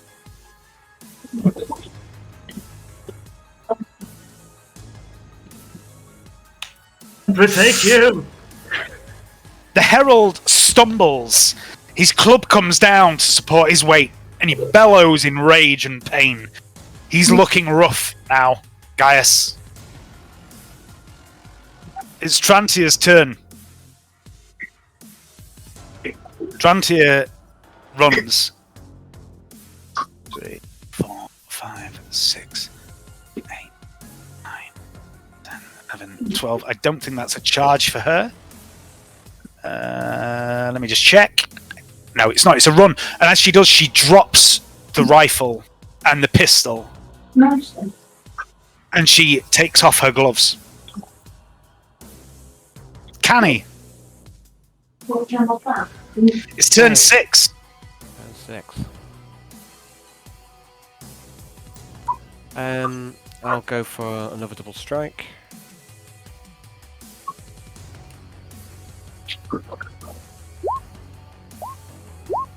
Meat hook, meat cleaver, meat hook. Yep, go for it. He can't do anything. He all out attacked.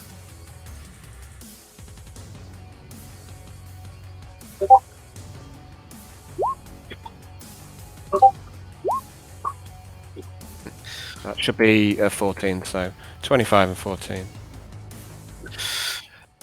Okay, the 14 does 1 wound. The 25, what's the app on the cleaver? It doesn't matter. Why am I asking that? That's 1 wound from the hook and 11 from the cleaver. A total of 12 wounds.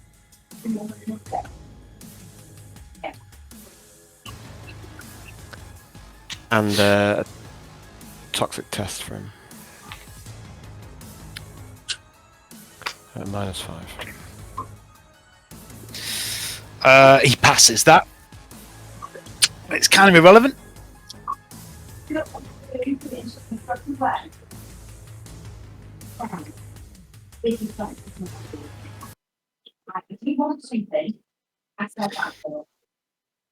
The powerful double blow from Canny cleaves the target from gullet to groin, revealing his internal organs and spilling them onto the ground before him. Aynthraxes collapses to the floor, quite dead. The area around the target, within 4 meters, is awash with gore and requires an agility test, or you will fall.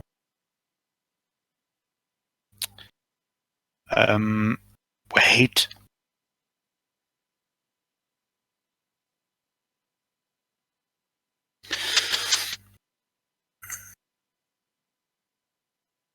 With a vile tearing sound, like wet, rotten meat being pulled apart, a rip in reality opens up behind the Herald of Nurgle. His corporeal form, his bloated mass, begins to unravel. Rancid flesh sloughs away in huge chunks, and bone begins to blacken and rot. And there's a sound, a keening, a wailing of tormented agony and frustration as the beast begins to collapse into a pile of putrid offal and blood. And something emerges from this collapsing form, a wisp of greenish purple energy, insubstantial, like a cloud of smoke or dust. It writhes in the air. twisting into new and hideous shapes with every passing moment, before being drawn abruptly through the tear to be swallowed by the roiling warp stuff beyond. And through the rift, for a moment, the briefest moment, you see coils of meat and eyes and fangs. And you feel, all of you feel, the hatred, the loathing spilling forth from the things that lurk beyond the veil. They hate you. All of you. But most of all, they hate one of your number more than any other.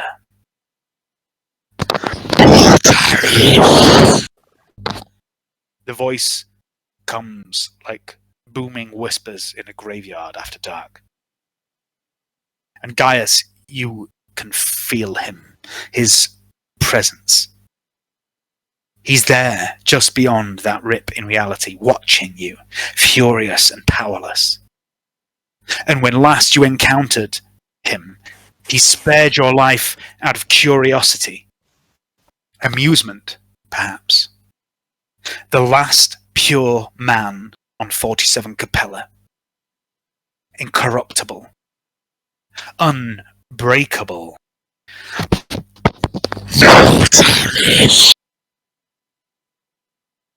Gaius, feel Hey, from back there! leave your body. You What? drop your Leave my weapons, your shield, and you fall to the ground on your knees. Your eyes flutter and close, and you fall face first onto the rocky ground. You are stunned. You are unconscious. The rest of you see the filth begin to recede. The vile fungal growth begins to dry out and crumble. The feeling of warp taint, that greasy feeling to the air, begins to fade.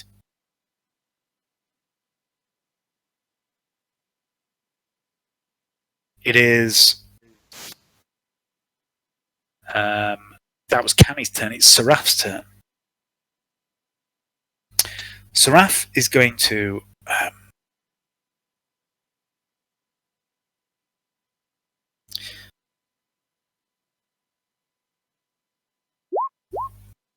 she's fucking going to do this. Seraph is going to...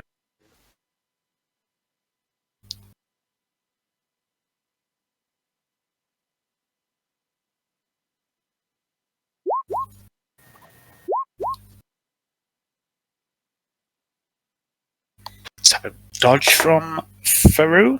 Feru dodges one of those attacks. She's going to re-roll one of the missed ones. Okay, so 3 hits. 1 from the Cursed Blade.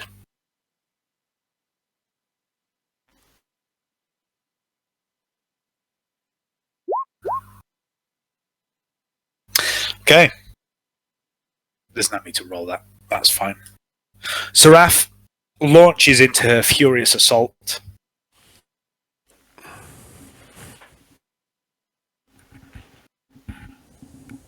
She carves Pharaoh Fane into pieces. And I'd like everyone except Gaius to make an awareness test, please. Sight-based.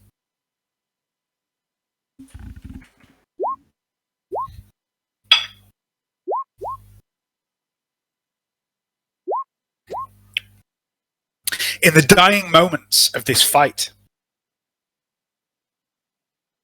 just as Canny cleaves into this vast demonic figure and Seraph hacks to pieces Pharaoh Fane, you see these piles of the dead, 3 of them to be precise, dozens of corpses in each,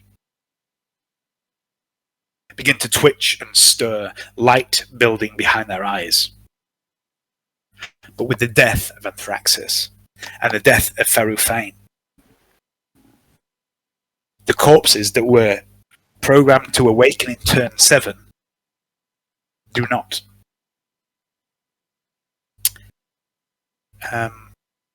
It's 10:30. It's up to you guys. We can end it there or we can carry on a little bit. Can carry on, I reckon. Entirely up to you.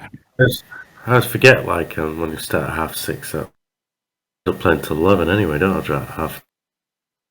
So I could play till 11. Yeah, okay. I'm just going to quickly have a wee, and we'll carry on. And nip out for pipe and change my settings. Head out for a smoke and a kipper. Smoking a pancake.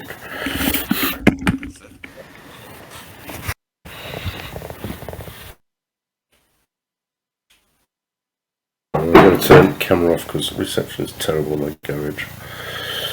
You all go into robot mode now and again.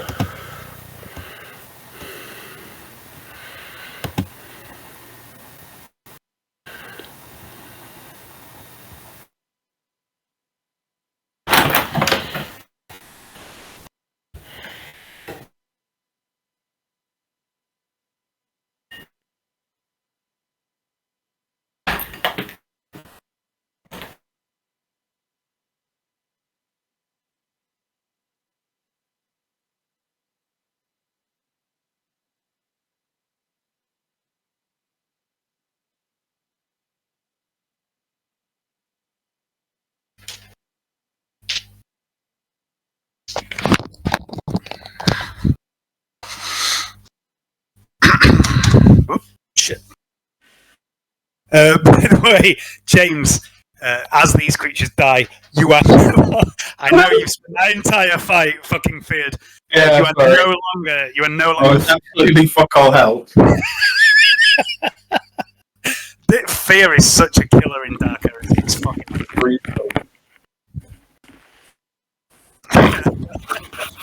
Well, thanks for coming along anyway, James. Despite the fact that you did fucking nothing the entire fight, you know. You captured a heavy bolter. No, he's got a bolter, you know. So, yeah, I mean, you know, doing anyway. So remember, this game is a bit of an empire building game. Maybe James's character becomes important later, which is kind of up to you. Okay, so you stand there. Some of you are awash with gore as this creature bursts. Gaius, Canny, and Trantia are definitely soaked in filth and bile and blood. Seraph is always constantly covered in blood, so that's kind of irrelevant. But at the back there, Hannibal, you're relatively clean.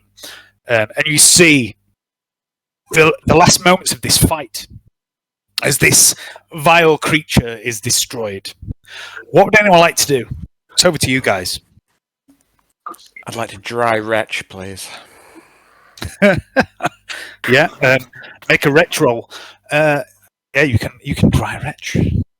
Cheers. I'm fucking asleep, so I'm sleeping and trying and breathing in a bit of green shit, probably. I think we're waiting for Hayden's return there. You are currently unconscious, Gaius. Anyone else doing anything? right, I'm going to go and grab Gaius out of the field. Is he unconscious? How come he's unconscious? When that happened? He just collapsed when Aynthraxes died. Gaius just dropped to his knees, dropped his weapons, and then fell face first onto the floor. Okay.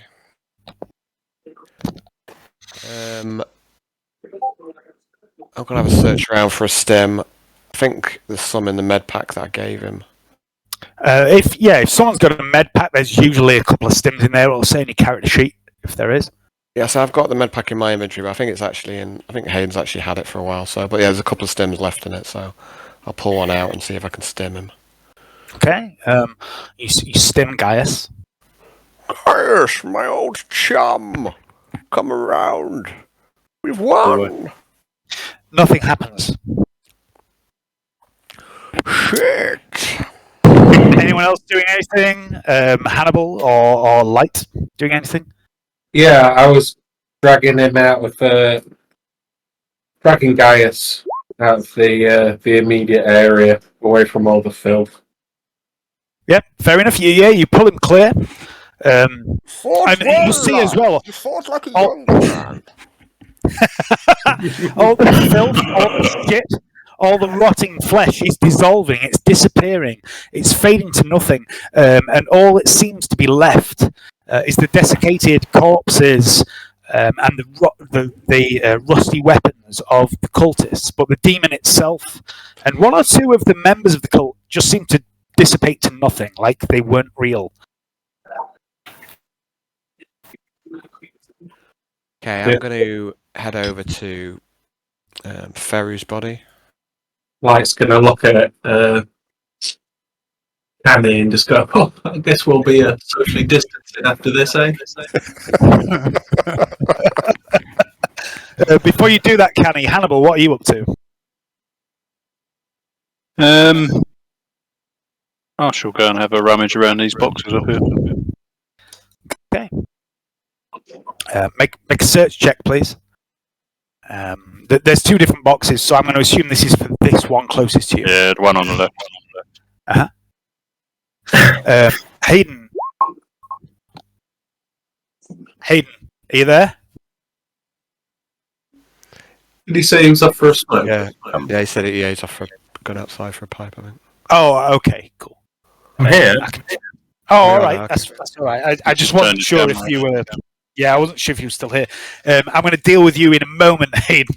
And when I do, I would very much appreciate if you would turn your camera on for the benefits of my recording and watching of things. But not just yet. So do what you've got to do, and I'll deal with everyone else first. So 17. What have you got? Okay, you open this box. Inside it, Hannibal, you find some items. There's a mess kit, which is a cup, knife and fork, an eating bowl with an extra partition for maybe dessert. Who knows? Quite an average guardsman type item, and it's been a long time since you had an item like this. And for a moment, it makes you think of home. There's also a straight cape, which is exactly what it sounds like. It's like a straight jacket, but it's a cape. And you throw it at people, and it does it by itself. And there is also an Auspex that is specially configured to read energy. It's an energy Auspex. And I don't mean psychic energy, I mean it can read power conduits, things like that. It's a technical item. Yeah. So if you want to add those three to your inventory, you can.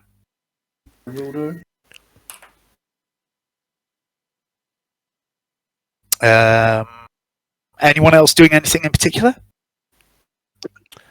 There was a couple of things I'd like to do when I get a chance. Oh, sorry, you were going over to... Did you say you were going to investigate the Feru? Yeah, I'm going to go get the orb. Cool. Okay, so give me a search check, please, Cammy.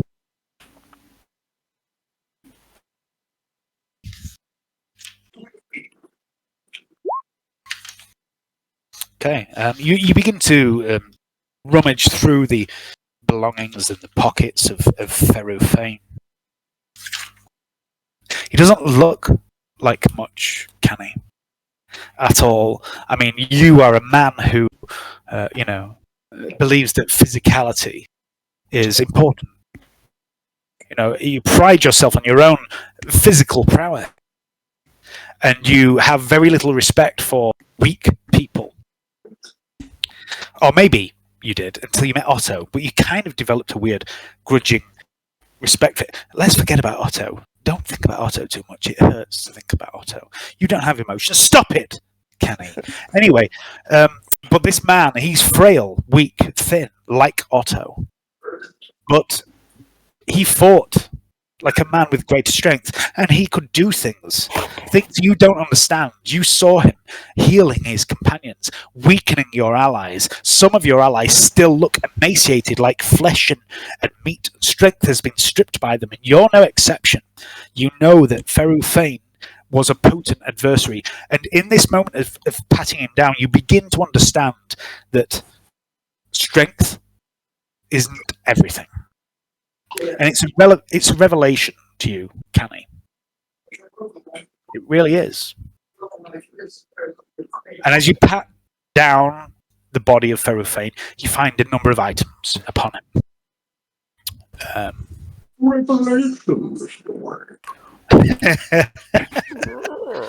Are you ready, Al? I'm growing as a person. Are you ready to? And metaphorically. In every way, you're growing greater and stronger all the time. Do you know how I got these pants? Not Oh, no, that's fatter. the mix of two skills. Okay, so Yeah, this is what you find upon him. You find the Xenos artifact. It's a sphere of black metal. It's imperfect. There is a sliver which is missing. You know, like it was once a perfect orb, and now there is a piece missing from it. There is also a parchment. A scroll case containing a number of sheets of parchment, which, I mean, you're not the greatest at reading anyway, but you certainly don't understand it. He also wears some robes that have flak panels sewn into them. I'm not going to take his armoured robes. Okay. He also has on his body a very simple, a bit dirty stub revolver and a couple of dozen bullets. Yeah, I'll leave that as well. And there is his staff, which is a length of wood about 6 feet in height. It's very gnarled, twisted. It looks a little disturbing. And at the top end of it, there are these 3 metal hoops arranged together, and there is a bell hanging from them. Okay, I'm going to grab that staff and then chuck it into this fire that's here. Okay. You are burning his force staff. Probably for the best. Okay, cool. In the aftermath of this environment, this entire thing as well, is there anything any of you, would like Seraph or Trantia to be doing?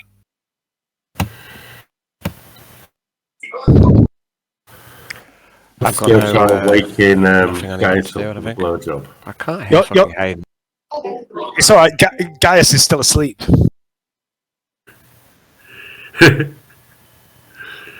What did you say, Hayden? I missed that, buddy. I know you're up to some mischief, but I didn't hear you. He says something about a blowjob, but he's unconscious, so it doesn't matter. I said, going to wake up guys with a blowjob. He said, "Would you like me to ask them something to do?" That's. I'm just. All I'm doing is giving you the option to allow Seraph or Trantia to make a contribution here, but they won't do anything useful unless you direct them. Oh, that's a contribution. Dave, this pile of gunk from the Demon Herald. Can I put some in? I'd like to make another questionable action. I'd like to, I've got my sampling pistol. Yeah. And I'd like to put a sample of that in there. Okay. Give me an agility test, please.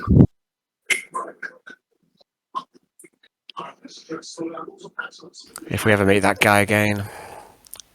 I have confidence you will. Oh, 98, Dave. Okay. You do manage to get some into the little test tubes that you got, but you get some on your hand. Fuck you now. I'd like you to make a toughness test. My arm's going to drop off now. Galloping Nobrot for you. You're the one who's feeling up the cultists. That reach around of yours has got a long reach. Oh, hang on a minute. You're not even there. You're asleep. Get out of my mind. Can you take another 8 toughness and strength damage? Another, sorry, what? How much, sorry? 8 toughness and strength damage. Sweet As you Jesus. scoop up some of Aynthraxes' goop. Sweet Jesus. So, before we go any further, I'd like to just check with everyone that we're all on the same page. Just a second. So, Hannibal, how much, if any, strength and toughness damage do you think you've taken? None. Gaius, how much strength and toughness damage do you think you've taken? quite a bit. Start off on strength 33, and now it's on to 13. So that's just 20 done in total. So I'll be on 54, okay, 30, I guess. Sounds about right to me. It would be. Yeah. It would be. Yeah, that is right because they were both doing it. So, Canny, what about you? I've taken 13. Seraph, trying to light 7. 7. Seraph took 1 burst, I think. Trantia took 1 as well. Yeah, that could have been a fucking killer. If you'd have repeatedly failed that test, that would have fucking just. If any of your stats dropped to 0, that's it. You're fucking dead. So yeah, that was great fun for me. So right now,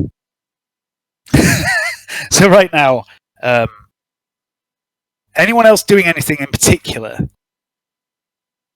of note? And I'll come to you in a moment, Caius. While this is happening, Trantia and Seraph both move over to Gaius's body. Trantia is kneeling down by Gaius's head. She's got Gaius's head on her lap, and she's placed her. She's taken. Well, there's nothing left of her left glove, and she's got her burning hand that seems to be constantly charred on Gaius's shoulder. And she looks at Seraph and says, "I think it's not working." And Seraph looks down and says, "Oh well, he was good while he was around." Anyone else doing anything? Does Gaius have the other piece of the orb? That Feru, not Feru. What's the other one? The last The other one. The last time you saw the piece of the orb, you mean Darnis? Darnis, yeah. The last time you saw the piece of the orb, it was in Gaius's possession in a shielded box in his inventory. Yeah, he took it and put it in his bag. Can I have a rummage, see if I can find it? Yeah, make a search check, please. So you come over and you start rummaging around Gaius's bags while he's unconscious.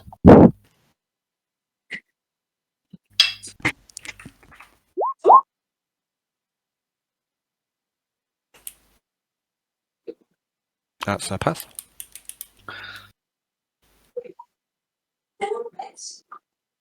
Okay, it doesn't take you long. You find the box that Gaius put the fragment of the orb in. You open it up. There is the fragment. The orb you also have in your hand. I'd like to. I don't know. Have I got anything sticky? Got any super glue? I don't think so. No, I'm just going to. I'm going to get the fragment. And I'm going to put it back in the orb, and I'm going to say, "That's really messing with my OCD."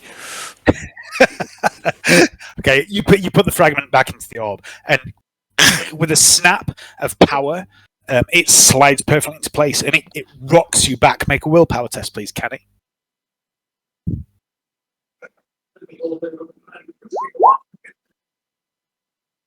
Fail. You take 4 corruption points, and the slither of the orb snaps back into the orb perfectly. There is no seam, there is no gap, there is no wound. Like this piece never left the sphere. It's now perfect once more. What are you doing with the orb, Kenny? Would it fit in this shielded chamber? Box? Yes. Yeah. Okay. Well, that seems like a sensible thing to do. I'm going to hold the black orb in my hand and keep the box in my inventory. Okay. Just delete the ropes. I just like the feel of it.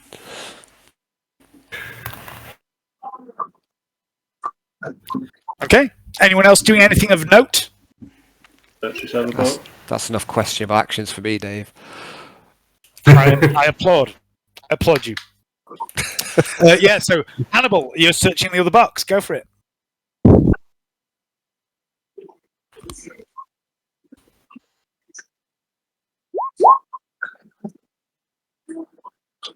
Okay. Is this where the fuck have you gone? Oh yeah. For some reason I can't see Hannibal. I can just see his nameplate, but not his character. Inside here, are you ready, Dave? You find quite an assortment of things. Mm-hmm. So you find 5 bottles of sorrowful vintage wine. Sorrowful. Sorrowful, yeah.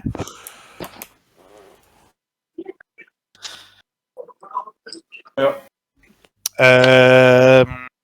2 doses of Somna, which is a narcotic. See. Mm-hmm. And 4 doses of a strange silvery liquid. Liquid. Yeah. Okay. I'd like you to make an intelligence test, please.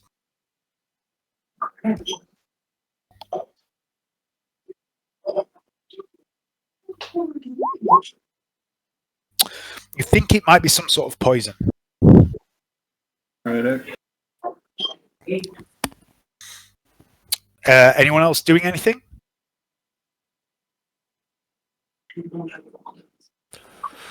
Is Gaius still weapon? Where's Gaius at the minute? Is he just Gaius laid down on the is floor? still absolutely fucking gone. I think all he needs is. Excuse me. I think I need a bit of fresh air. I'd like to try and pick Gaius up if I can. I don't know how much he weighs. Oh, you can carry him. Yeah, so I'd like to carry him. I'll have him over my shoulder. I'll have the orb in my other hand because I don't want to let go of it. And then I'm going to start to head out. Okay. Let's get him out of here. And Fresh air. you begin to leave. Gaius. The last thing you remember is Aynthraxes, the herald of Nurgle, the caller of Kulhorgarth, as he called himself, coming to pieces. Kulhorgarth. You know the name? It was he who was responsible for the devastation that took over your world, that destroyed everything you loved, everything dear. And now you find yourself drifting in darkness. And how long you drift and how long you swim in this sea of nothing is unclear to you. But eventually you find yourself standing on a sandy ground. And you look down around your feet and you do not recognize the terrain. It's like everything is covered in a fine powder, a dust, almost. And you look to the north and the east and the south and the west, and all you see in every direction is endless dunes of dust and sand, punctuated on occasion by what look like vast fields of bone. And you do not recognize this place. And then a voice speaks to you, Gaius. And it says, "You think you have won, Mortalis."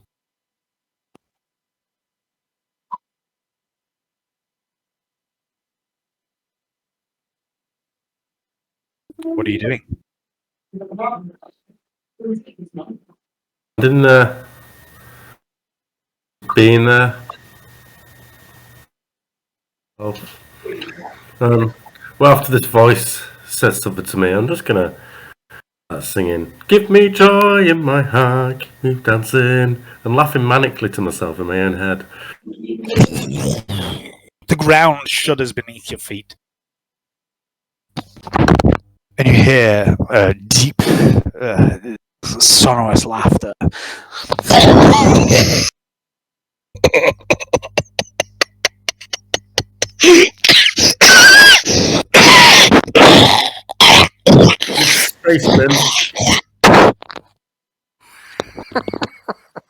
The voice comes again. Your false admiration for your corpse, God, is amusing.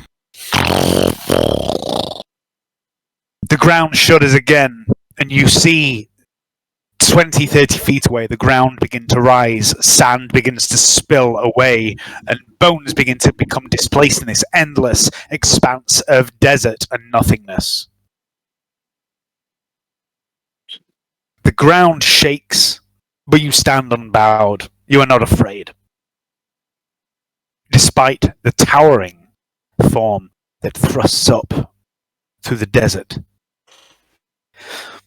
And as this figure grows taller and taller, you see thousands of bones spilling from the sides of it. It's humanoid, but it is immense. Its scale is incomprehensible. It stands hundreds of feet high, and it speaks to you not with words, but in your mind. And it tells you, you cannot win.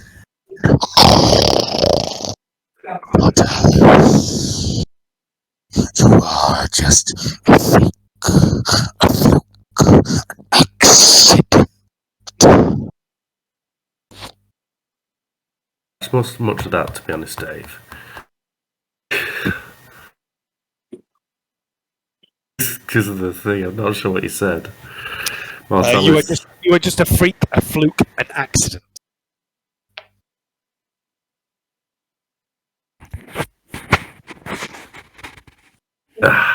I'm still not sure what to make of this. I'm still pretty freaked out by the giant bone man, but I keep thinking, well, is today my day again? Is today the day? I guess be me, God Emperor.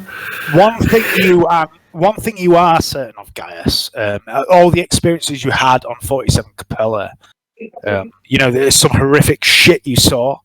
What you're seeing right now is not the same thing. This is not Col Holgarth, even though his name keeps coming up. This is not Col Holgarth the Pestilent, the demon that ruled your homeworld. This is something else. But it seems pissed at you. Dude, man. My fault.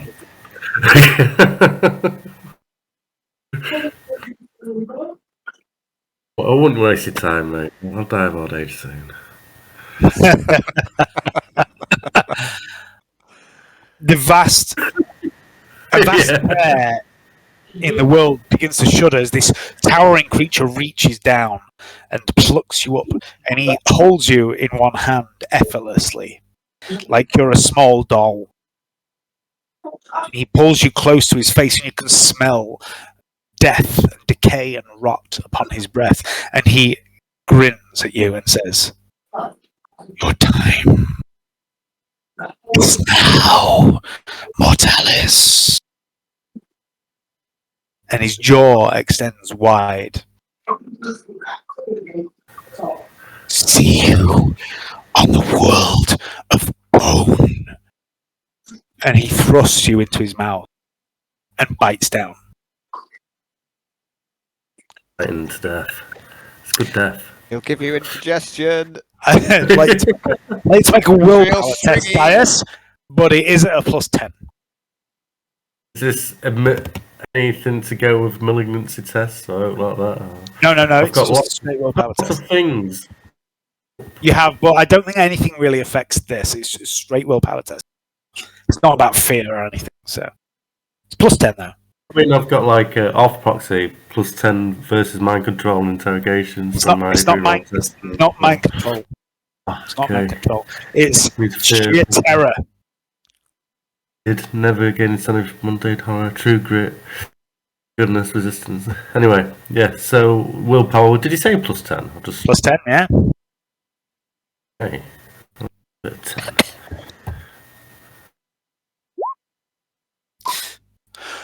You take another 4 degrees of insanity.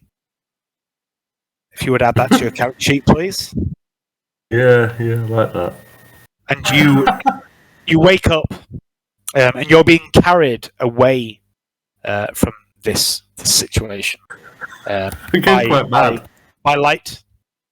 And you don't know what's just happened. It feels like this is something new, this is something else, this is something more fucked up than you've ever experienced.